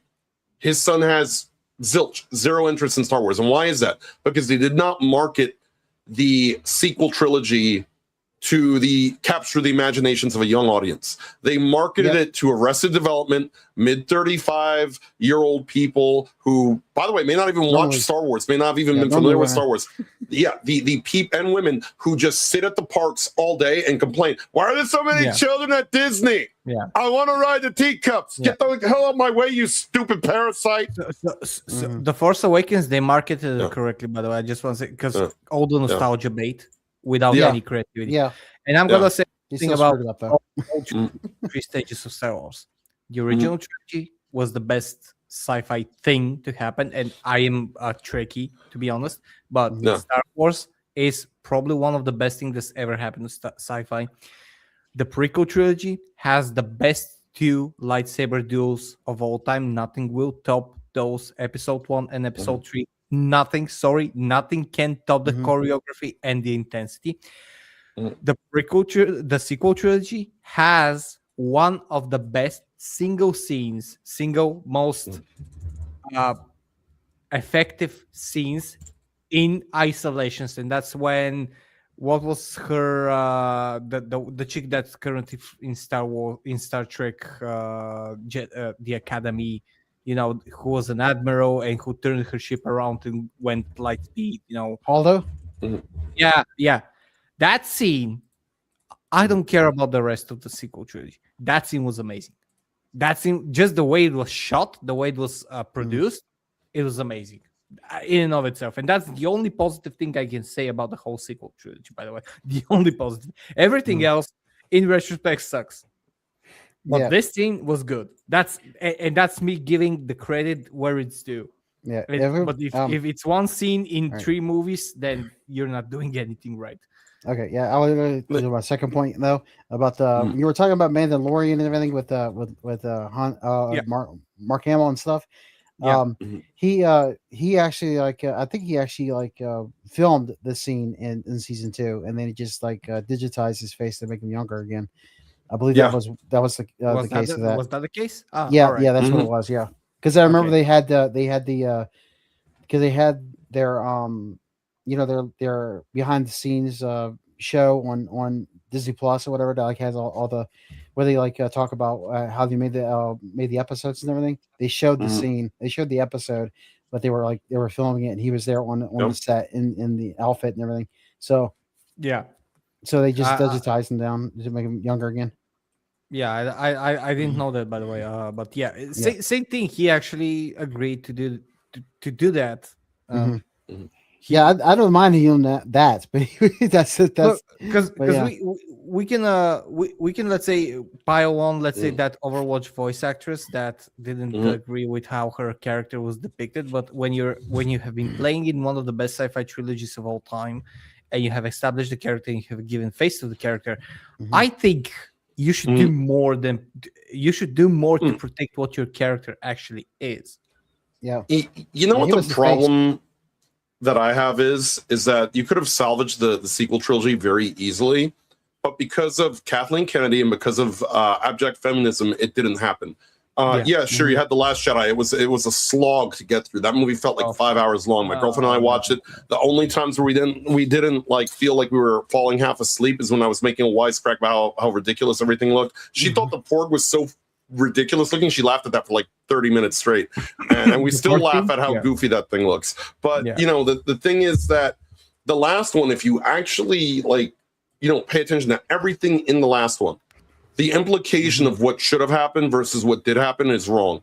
Instead of having Rey Skywalker become a thing at the end, what should have happened is it should have flowed the way it was going to, the plan with Palpatine to take her body, and it should have been a redemption arc for Kylo Ren. Kylo Ren has to kill her because she is now Palpatine, whatever. He kills her. He takes the name Skywalker because it's his lineage, not hers. He is an actual member of that bloodline. And now he has to spend the remainder of his life repenting for the actions of the First Order. That could have been an ending that would have atoned for everything. Oh, look, she's been the bad guy all along. She just didn't realize it. But they didn't want to do that because the First is female. That will have actually mirrored the prequels and the original trilogy, but in a faster way because of Anakin Skywalker. Because you have him as the promise, as the very the one to bring balance to the Force, then being corrupted by Palpatine, and then you have another one who, in this case, could be a distant relative, not the son or anything. Again, repenting, and with the little twist that he was on the bad side, he knows what's happening. Yeah, that could have been actually a good ending. I would stand by my point that I do believe that they needed to just and Adam Driver is a tremendously better actor than Daisy Ridley. Adam Driver, Driver, I think, is going on the way of Robert Pattinson currently and playing in every role just to escape from the stigma that is Star Wars. Robert Pattinson did the unthinkable to escape from his Twilight persona. Like he went all in on everything, and he managed to do that. He managed, he actually spread out so much. I think Adam Driver is the same, and I will forever curse that he is not the new Snape because he is perfect for the Snape. But instead, I honestly believe that the end game for balancing the Force, and I think George Lucas hinted at this, the only way you'll bring balance to the Force is exactly what Anakin did. He wiped out the Jedi. Yes. I agree. I think the concept behind George Lucas's sequel trilogy would have been that the only way for the prophecy to truly be fulfilled would be for the Jedi and the Sith to have both been destroyed, and for the Force as an ethereal form, because he really wanted to take it far out in terms of the kind of filmmaking that George Lucas liked, which mainstream audiences didn't like. In fact, mainstream audiences would prefer the dog licking its cock than George Lucas's preferred filming style, because Star Wars, folks, that wasn't a passion project. That was a project to make money. If you want to look at the kind of filmmaking George Lucas likes to do, THX 1138, it's a crazy production. But I think the George Lucas sequel trilogy would have been understanding the spirituality of the Force, the ethereal nature of the Force, that nature trying to destroy the Jedi and the Sith with this third Force, which is how you could tie in the Yuzong Vong, which as a race aren't really that connected to Star Wars. It's quite an alien force, but it's supposed to be because it's not from the Star Wars galaxy. It's from another galaxy. And I think the outcome of the Yuzong Vong War between the Yuzong Vong and an alliance between the New Republic and the Imperial Remnant. Oi, yeah. That's a good boy. That's a good boy. That galactic alliance would balance out against the Yuzong Vong, and it would ultimately lead to the Jedi and the Sith fading away forever.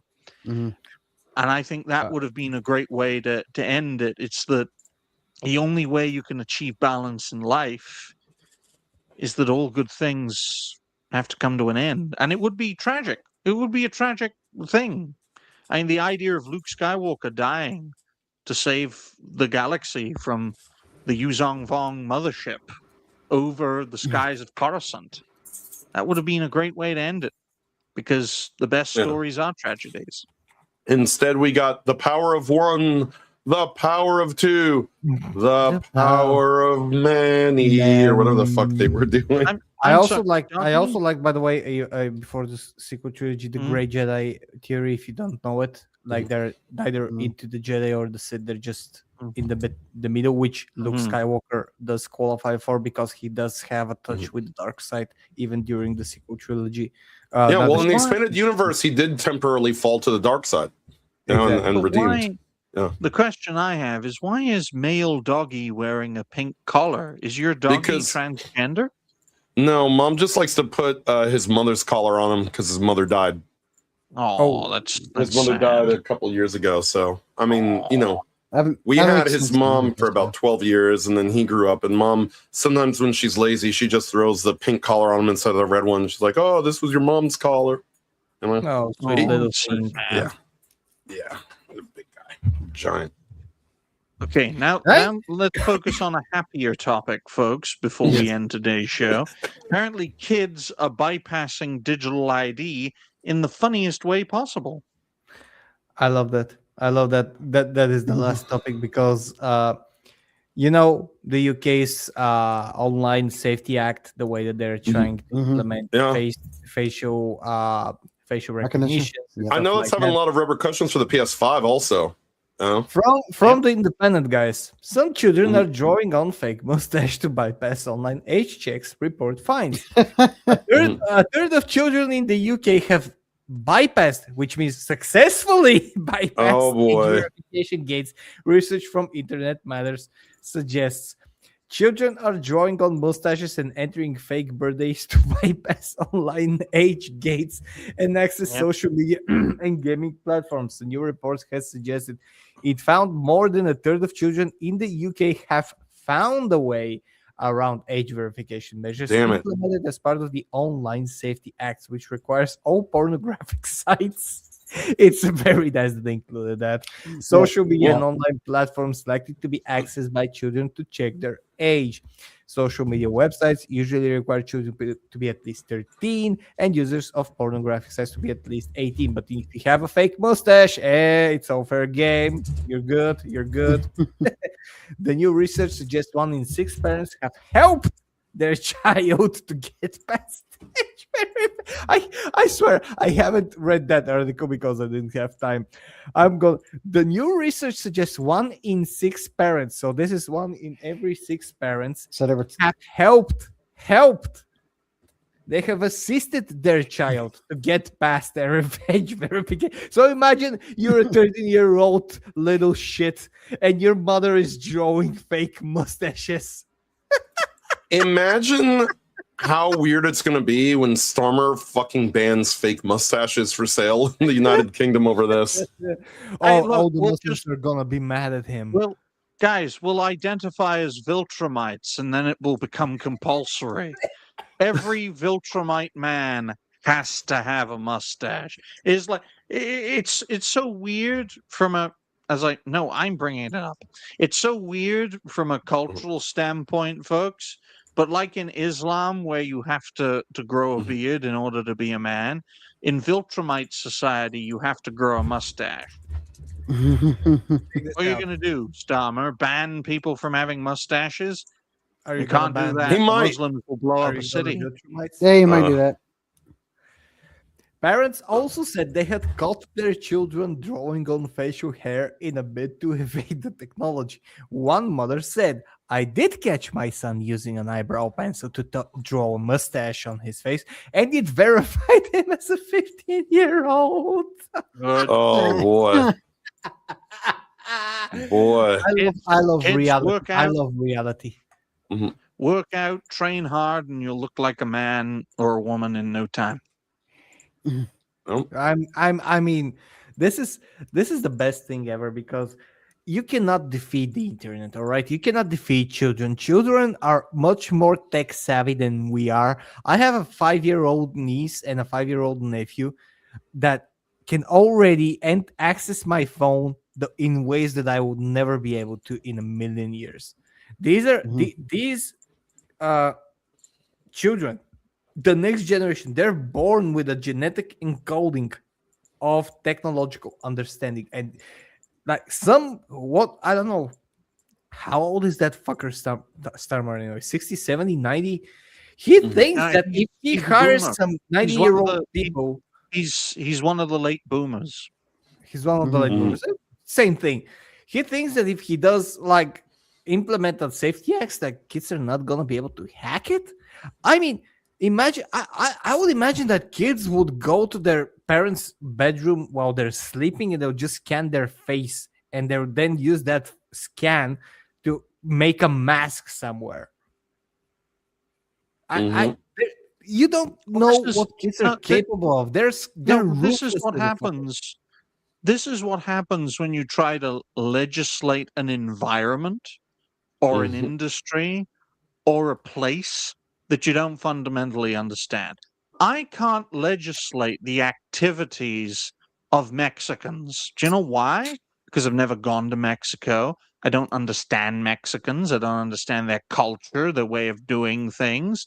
I don't even understand the environment of Mexico, so I cannot legitimately regulate them as a people or their land, nor should I. The same can be applied to industries. I don't know anything about meat packing, so I have no business regulating it as an industry. The same applies to the digital world. Politicians who have no understanding or no stake in the digital world, they have no business legislating it. That's why, for the longest time, social media companies and these video sharing platforms regulated themselves for the most part, or work with governments to regulate themselves, because they understand the industry. They actively work in the industry. Yes, they have a vested interest in making it as low regulation and as high profitability as possible. I'm not saying companies should regulate themselves. I mean, look at the banks. That's what happens when you regulate yourselves. You destroy yourselves. But quite frankly, you shouldn't legislate anything that you don't have an idea what it is, right? You can't legislate an industry unless you understand that industry and how it operates. You can't legislate an area. And the same applies for governments and laws, by the way. You cannot put a law on a landmass or a people that you have no connection or understanding or legitimacy. It's the same thing when it comes to actresses and actors in Hollywood speaking about poverty. Yes, that's another example, the class-based example, right? Or you could extend that to a race-based example or a gender-based example. You could even use a democratic talking point. I have no business legislating a woman's body because I'm not a woman. I have no experience being a black man, so why should I legislate against black people and all that sort of stuff? So you can take it to that level if you want to. I'm just of the mindset of the UK government, it's not just the UK government, it's governments all around the world, are trying to push digital ID as a mandatory system on the internet, despite the fact that they don't seem to understand how the internet operates. They don't understand how the digital world operates. And there is going to be a conflict between the physical world and the digital world because they are merging together.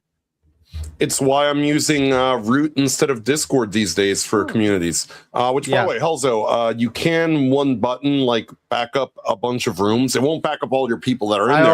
I already did that. Yeah, I already moved to Root, but it's just taking me a little while to set up some stuff that I can actually activate it. Yeah, exactly. I was just saying that's one option it adds, but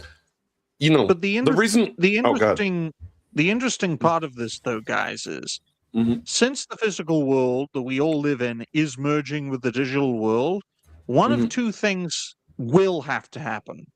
Either, and this is the more likely thing that will happen, either the digital world's rules and regulations will have to merge with the physical rules and regulations, which means the same laws and principles that you abide by in your physical life will be applied to your digital life, which causes a lot of problems, or, which is less likely and probably even crazier, the physical world merges into the digital world, and what you do online, the things you can say and do online, you can do offline. And could you imagine if the real They'll never world allow that. kick live stream? They'll never allow that. Look, it used to be in the 80s, all right? Look, you used to get into fist fights in the 80s, all right? I'm living proof of that. But no, the thing is that they do want to end things like online anonymity. They want to have a surveillance state. They want this, by the way, the reason that they're so heavy-handed with it right now is because it's 2026. All I have to tell you guys, which all of you should already know by now, Agenda 2030. That's something they want. That means by 2030, they've implemented all of this, psychosis into the zeitgeist. And that's what they want. And, that's one of the reasons, like, I just mentioned, like, Root, for example. One of the reasons that we're still on Root is because of the fact that, a lot of people sort of, once Discord scaled back and said, oh, no, we're not going to do it. For now, people keep forgetting the for now part. For now means what? Like 3 months from now, 6 months from now, a year from now? They're still going to do it. They didn't say they weren't going to do it. So why sit there complacent, just like I sort of attested to YouTube before? If a platform isn't going to implement that kind of nonsense, that's where you should be, focusing your community on, because these big platforms will be the first ones to play ball. That doesn't mean that eventually the small platforms won't be forced to get in line, so to speak. That's what they want. That's the end game, to get everyone in line. But the big ones are going to fall first. That is what you're seeing. That's why you're seeing the age verification nonsense on Discord, on YouTube, on social media. Those are going to be the first building blocks to fall. Whereas, where we should be focusing on is freaking Roblox and places like that, where they, are you 18? Click the yes. Oh, okay, we believe you. Like, now go to the Roblox server with all the dicks hanging everywhere, The thing is that what you're saying, what they're not doing now, they're already doing it. They're just gonna do it openly. If they say that we're still not doing it, yes, they are doing it, but they're still not being audited or investigated whether or not they're doing it. They're saying they're gonna do it openly, but they'll already be having an experience. Just like that LinkedIn thing we saw a couple of weeks back. They already have your data. Exactly. They've had your data for years. Everybody has your data. Your phone has your data. Your government has your data. Everybody has your data. The thing is, by the way, that this corresponds to what we talked about in the previous topic about the shorts. And I wanted to say something about the shorts. And I'm sorry, I didn't. I'll just, that's been the last thing that I say about this topic. The shorts, the TikTok, is because we're living in a much more active society. We're living in a much more short-term memory society and a short-term satisfaction range. Nobody, or at least less and less people, are watching long-form content. They cannot withstand a 20-minute video. They cannot just sit in front of a screen and just pay attention to that video. They have to do 5 other stuff. I am a proof of that. I put long form videos in the background and I just catch all that's important. I cannot focus on that. I focus on the short, and that's something that I am guilty of, because I just feel that my mind just wanders somewhere because I have so much to do.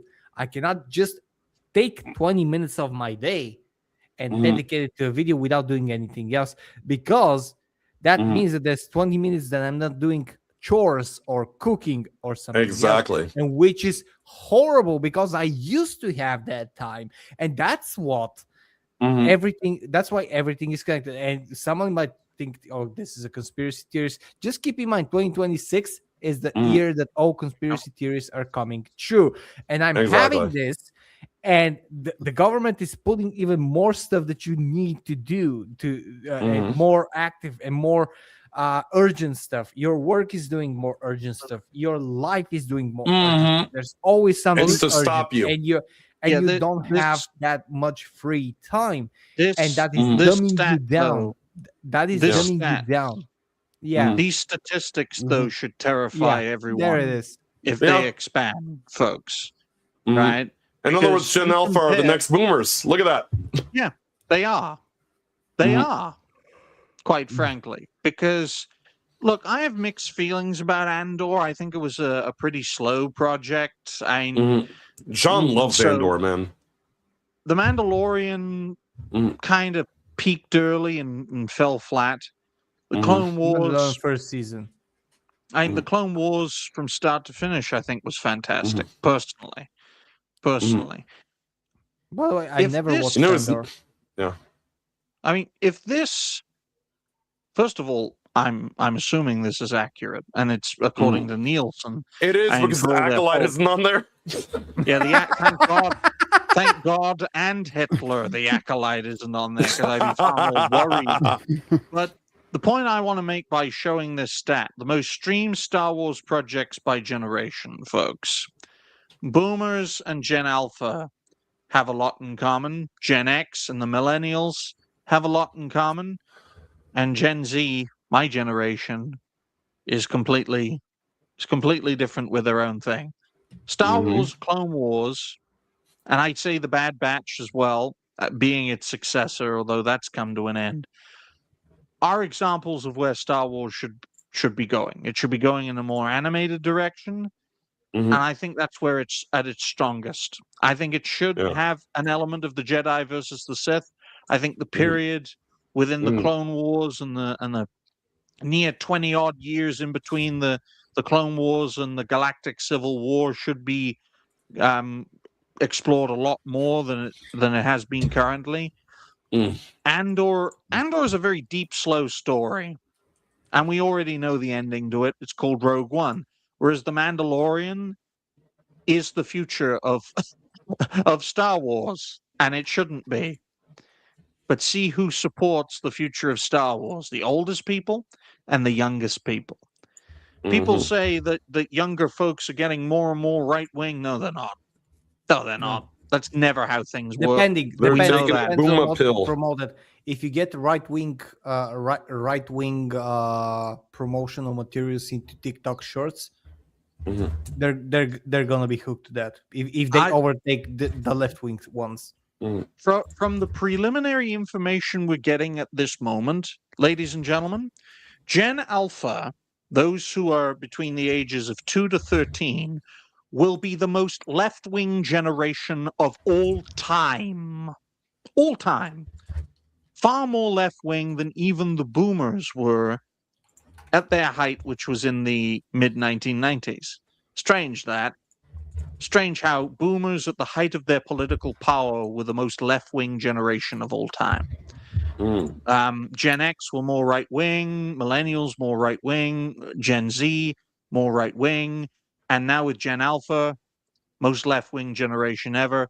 And based on that projection, Gen Beta will be, obviously, their betas, will be more left-wing, right? What we're seeing now is this false dawn because late millennials and Gen Z grew up during an era, the past 10, 15 years, when the internet was more free and more unregulated, which has led to the chaos and the culture war, because before the chaos and the culture war, everyone was on the same side. The Uniparty controlled 95% of the Western world, and the 5% it didn't matter. I'll tell you and one now thing. They're trying to course correct, and it's working. The thing that's gonna happen, no matter what side they're on, is gonna be the most brainwashed generation. It's coming, still coming, and after it, the most independent generation is coming. Because when you're pushing against something, and we're already seeing this, and we're actually some of the forces that are pushing against this. The more you push something, the more you're going to be cracking the bubble. Like, and when the bubble pops, they're gonna absolutely explode. Like, we are still a bit moderate. We're still using words. We're still using intelligence to be the resistance to all of this. Yeah. And the more complacent people are, the more of them are, and the more complacent they're required to get with verification, with everything. They'll take it up to a point, and when that bubble pops, they're gonna be mindless freaks that are going to just rage against everything. Here's another counterpoint that it does come from Nielsen, Digny, but on the same token, what Nielsen isn't telling you is the amount of viewers in those spheres. So true.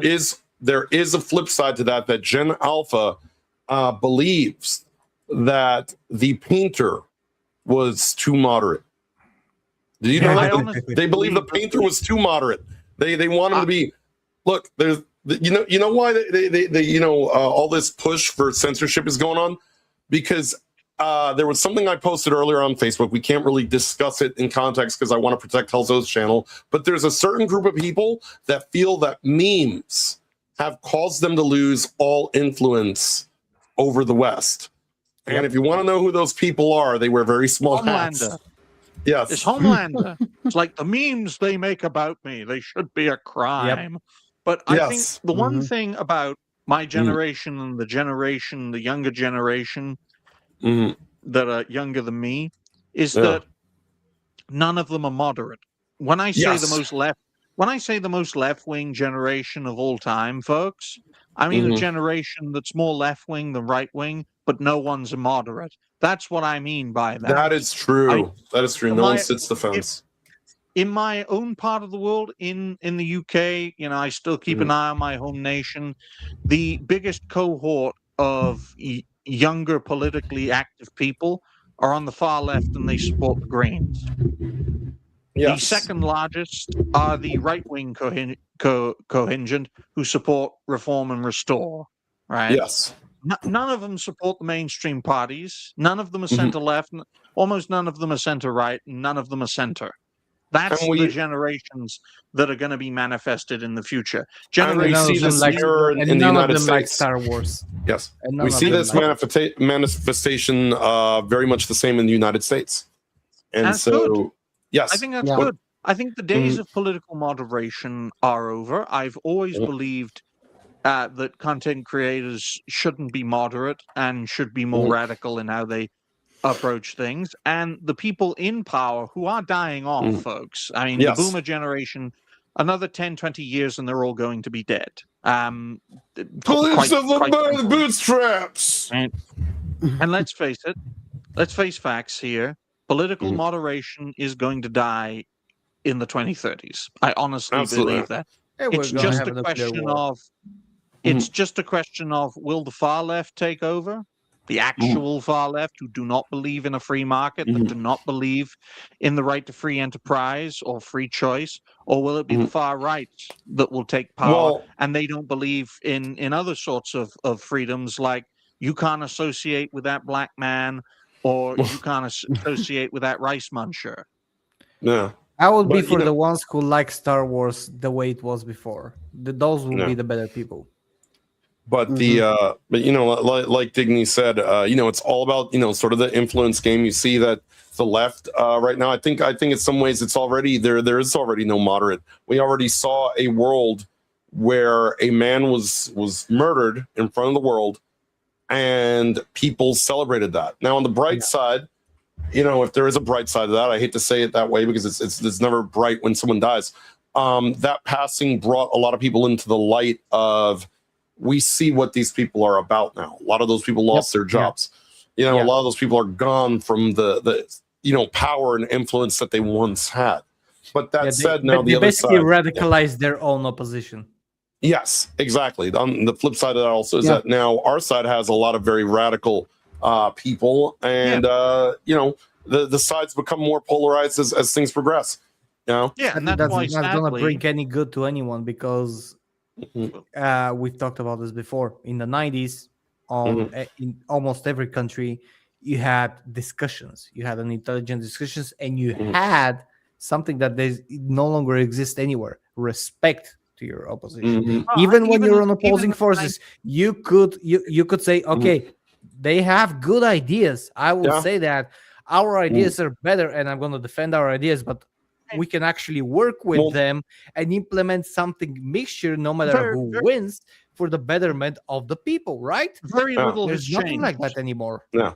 Well, in the 1990s, in the 1990s, we had a war in Europe. In the 2020s, we had a war in Europe. In the 1990s, we had a genocide in Africa. In the 2020s, we have a genocide in Africa. In the 1990s, we had a war in the Middle East. In the 2020s, we have a war in the Middle East. We have got, and I'm getting a bit more animated because I've said this on more than one occasion, not on this show, but to Alki John. It's not 1996 anymore. It's 2026. We are closer to the 2050s than we are to the 1990s. And with respect to everyone here, we have got to get out of this mindset that the world peaked in 1996, which is really I say 1995, but Well, let's it did, face because it, Kurt Angle won the Olympic Games with a broken freaking neck. Respect. Yes. Yes, that's of course, now he's had multiple DUIs, drug charges, and allegations of beating the shit out of black women. But the fact remains, folks, this mindset, I think it's this mindset that's going to kill us. Because you can't drive a car forward while looking backwards. It is but also if inevitable forward is to just a ravine, then you might want to back up a little bit. Yeah. I mean, it's terrifying because our opposition don't look backwards, and the whole principle of socialism and communism is to look forward. But the opposition wants to be in the ravine. They want to drive over the edge and crash everything. Here's my hot take on it. It's going to get violent. There is no not going to get violent. It's going to get violent. And I hate to say it, but this is the reason why. Because they have a side of people who keep calling for violence. But here's the caveat of that.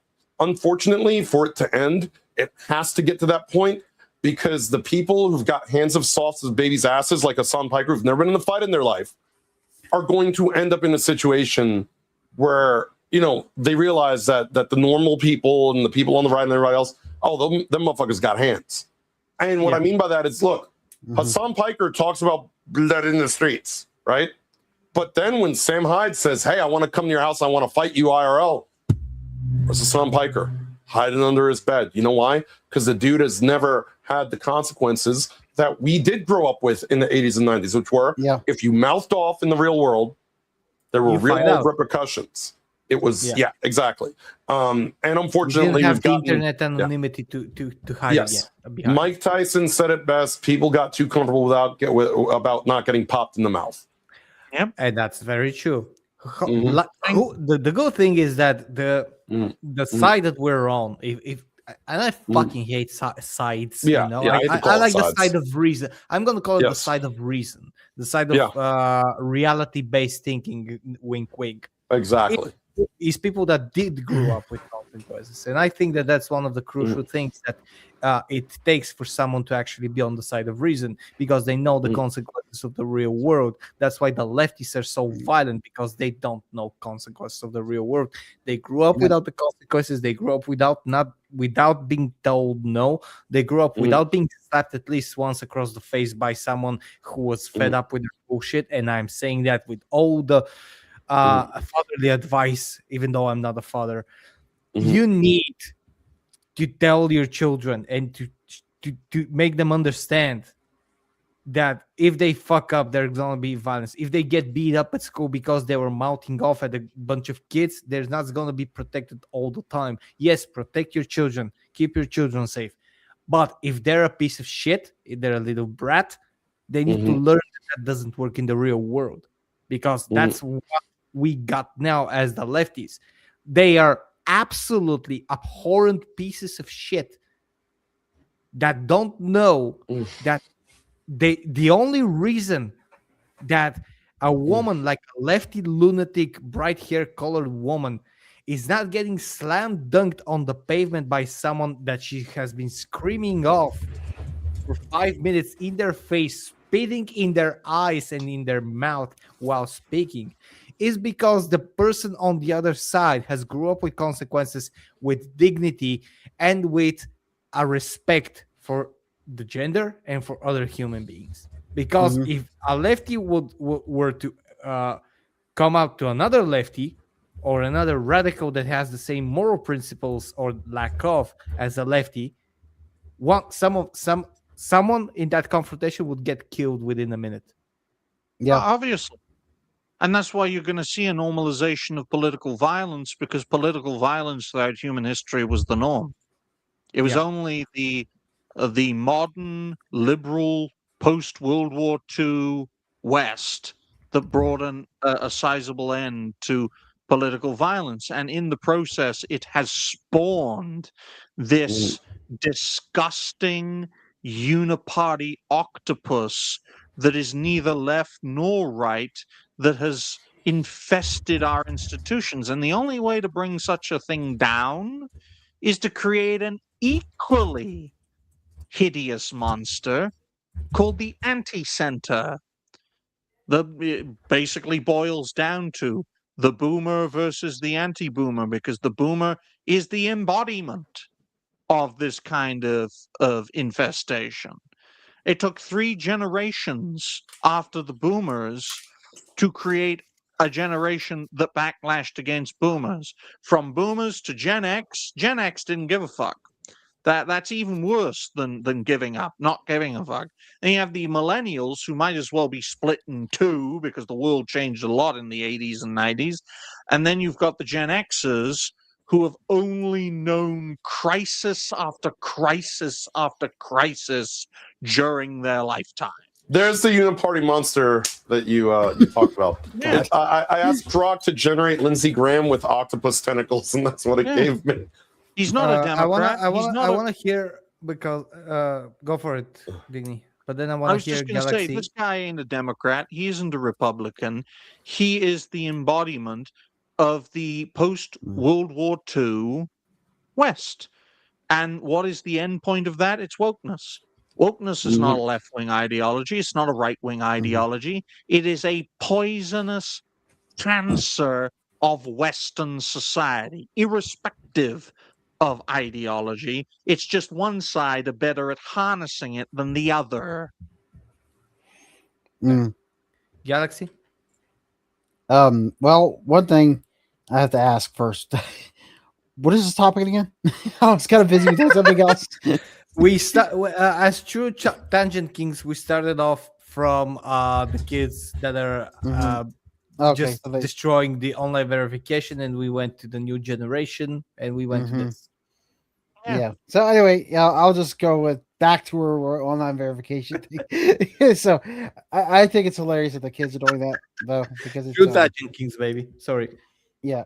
Yeah, it's just like I think the you know, like I said, the kids are like just like gonna pass it, and I mean even adults do it too. So it's just like why should, and I mean, you know, I think it's actually a good idea though. It's just the whole line verification thing in itself should be just removed anyway.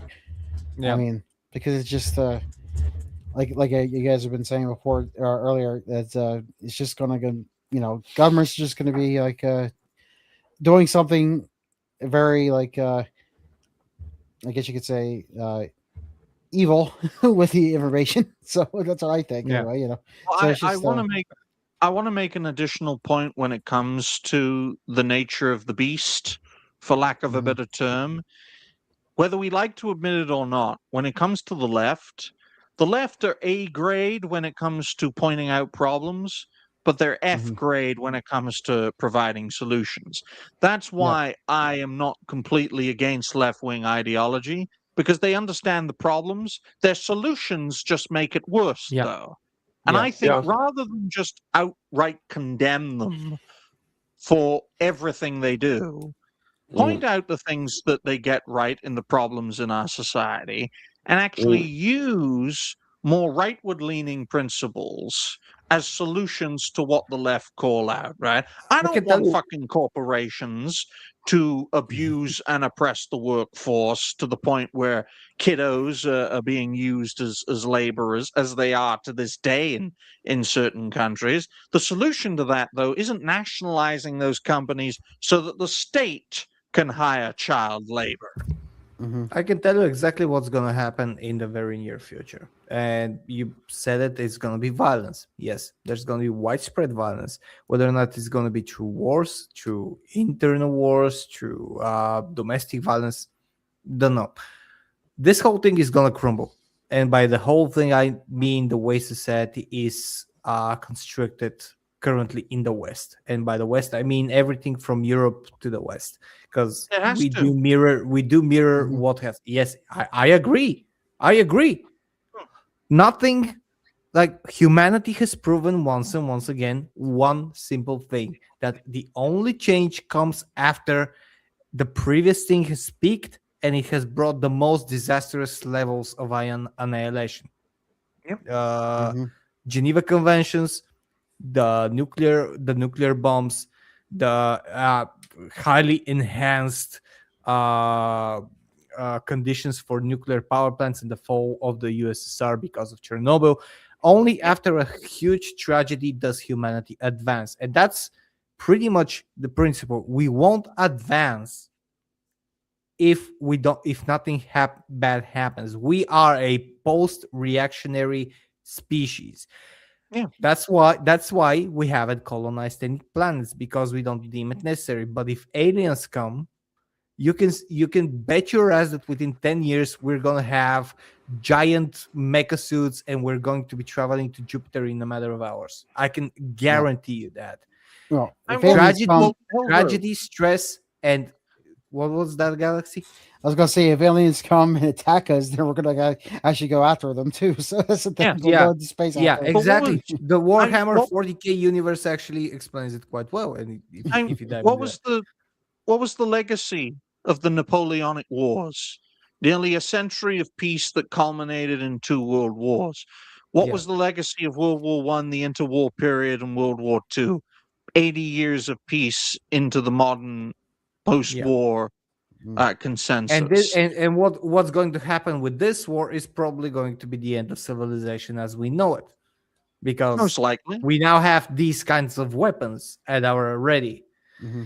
The thing I is, think that's why I think that's why one of the reasons why we can't use the previous method of we fight each other to the death and then we rebuild is because we have the technology to just wipe out everyone, which means we can't learn the way we used to. The problem is, though, we haven't found an alternative that is as effective and less damaging. I think that we're not quite there to kill everyone, just like everyone. But we do have the capacity to absolutely annihilate at least 70%. Well, and the remaining 30% will be the remaining 30% would be, which still would be a billion people or so, even more, would be too disorganized to think the way that we did, and they can contemplate on that. But it's going to be a completely different world. Like we can stay 5 more hours and debating this, by the way, because next week. No. The thing is week. about we can carry a whole show only by the hypotheticals that we can get, and we can get sci-fi hypotheticals that have already been discussed. And if you don't know, a lot of the episodes of sci-fi shows, including Star Trek, were discussed with futurists, with people who specialize in human psychology and how something would develop. And the thing about last century's futurists is that they got a lot of things right. That's all I'm gonna say. But as for this, any last words on this topic, anyone? Because we do need to wrap this up. Yeah, I don't have anything. I was just saying, we got to wrap it up. That's all I'm saying. All right. I have one thing to say. That's right, Mr. Benoit. You cannot stop the Jews. We are too powerful. Join us. And we just got right there. Red can go a show without tripping over his own tongue. I'll cut my left hand off. Thank you to Roadkill for a nearly $2 donation saying Jar Jar Binks saved America. Yes. And we just got another donation by Maverick Gaming. Thank you very much, man. Christ is the answer. He is. I'm not going to comment on that, but I understand what he's saying. I am Maverick. Christ already returned. His name was Adolf Hitler. And we showcased that in the last show as he was preparing. Unfortunately, he failed against the Zionistic masses of hell, namely America, Britain, and the Soviet Union. By the way, this is a good way to end this because we all need to do that. Future plans now, Galaxy. Galaxy, future plans. Yeah, less than an hour. Going back to playing Crimson Desert. They updated the game. I think I already mentioned this before, but I might not have. But they updated the game, added the new controller input and stuff like that. So and now they also updated again because the controller input wasn't saving. So they updated to fix that. So it wasn't saving when you turn on the game. So now they fixed it. So it's working. So I think Christmas Desert has the most updates in such a short time. yeah, but I like that they're doing that though, because it's just like they understand that people are actually having problems and they just get to it right away as soon as they can. Yeah. So it's not like they're just gonna leave it there and not work on it at all anymore. So that's a good thing to me. But Nice. yeah, and Tuesday I'm gonna be probably gonna be playing Final Fantasy 14, the main side quest for the main story scenario that they released last week, because I didn't actually fully finish it last week, and everyone else was because we were like doing other stuff together, and then now I'm just gonna be probably by myself because I don't think anyone else is gonna be on. I mean, Jace may be on. I don't know if he'll be on the game, but or streaming or with it, but but yeah, I might be doing it and try to get that done tomorrow, and then Wednesday I'm playing Metro Prime Remastered again. I almost got that done pretty much, so I should be getting that done hopefully on Wednesday. And then Thursday's my premium stream at Rumble only, so it's gonna be retro games, a bunch of retro games. That's about it for retro games. Are amazing, excellent. Yeah, nice. What about you, Jace? Well, I'll be playing a little more Octo WoW tonight. We've got the HD textures running over from Turtle WoW and the Octo WoW now. We found the workaround to get that to work. So I'll be playing that just to try to get some catch up. Right now it's in beta. Some people could get in, some people can't. To those who can't get in, just keep trying. They keep letting a few more people trickle in by the day. So, check that out if you're so inclined to do so, because it is MMO Monday. I'll also be doing some videos, probably uploading a few more shorts using my new Clanker slave to get those things done now that I have that option to do. Also, I have to see what's going on here at the house, run a couple errands, maybe get my hair cut if that's humanly possible. Hopefully my mom won't fuck it up. She is 73 years old, so there's always that chance when you have old people cutting your hair. And just trying to survive with my last $3 in my bank account, because I am poor. And I to what Hulzo said, I think they try to keep you that way, because the busier they keep you, the harder it is to make let you make content. Because I've been trying to getting back into doing videos, but that is the hardest thing. It's hard to do like a 10-15 minute video when you have to be here, and here all at once. You can't be everywhere. I try to be, though. Probably why I have gray hairs.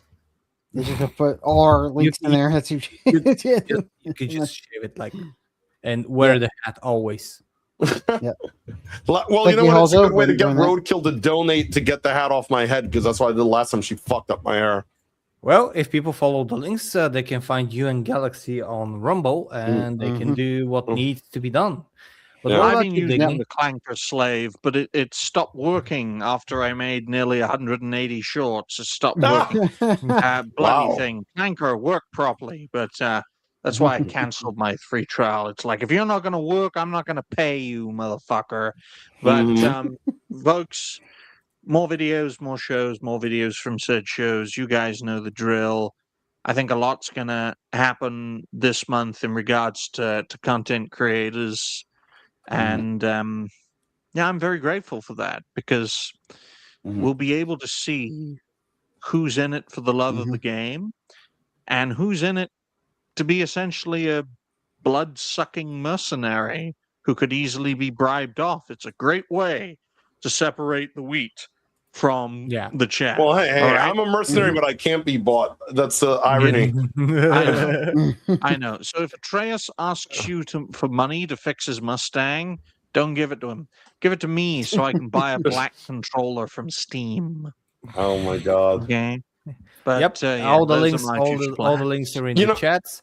Atreus can't even get a new car, because if he gets another Ford Mustang, it's going to surveil on him. That's another topic for another day. But I don't know if you guys heard about this. Ford is surveilling.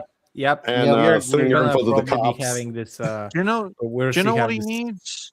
Atreus needs a Ford Ranger from 1999. Look, man, get me a '67 Impala, and I'm off to the sunset, and you'll never see me again. You're getting a '94 Impala. Go ahead. But as for my plans, I will be planning to try and make more videos if I get the time, as my work war with my managers is escalating to different levels.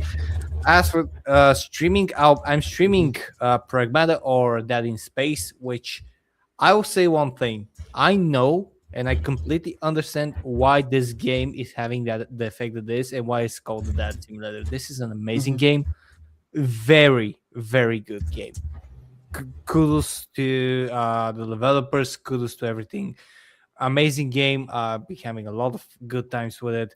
Going to finish it, then I'll probably get into some Crimson Desert. And in June, we're getting the Gothic 1 remake. That, despite all the controversy, I do want to see, and I want to see if they actually fuck it up or they're gonna actually make it a good game after more than 10 years of fucking development, you absolute pieces of shit. So hopefully, best of luck. Best of luck, Yeah. guys. Well, thank you all very much for watching the 34th and final episode of Discuss Thank you. Things. Thank you. It Tangent was an honor Kings. to sending us off. You know where to find us. Like, share, subscribe, donate. We love you all. Bye for now. Cheers. Bye, Smile guys. and wave, boys. Bye.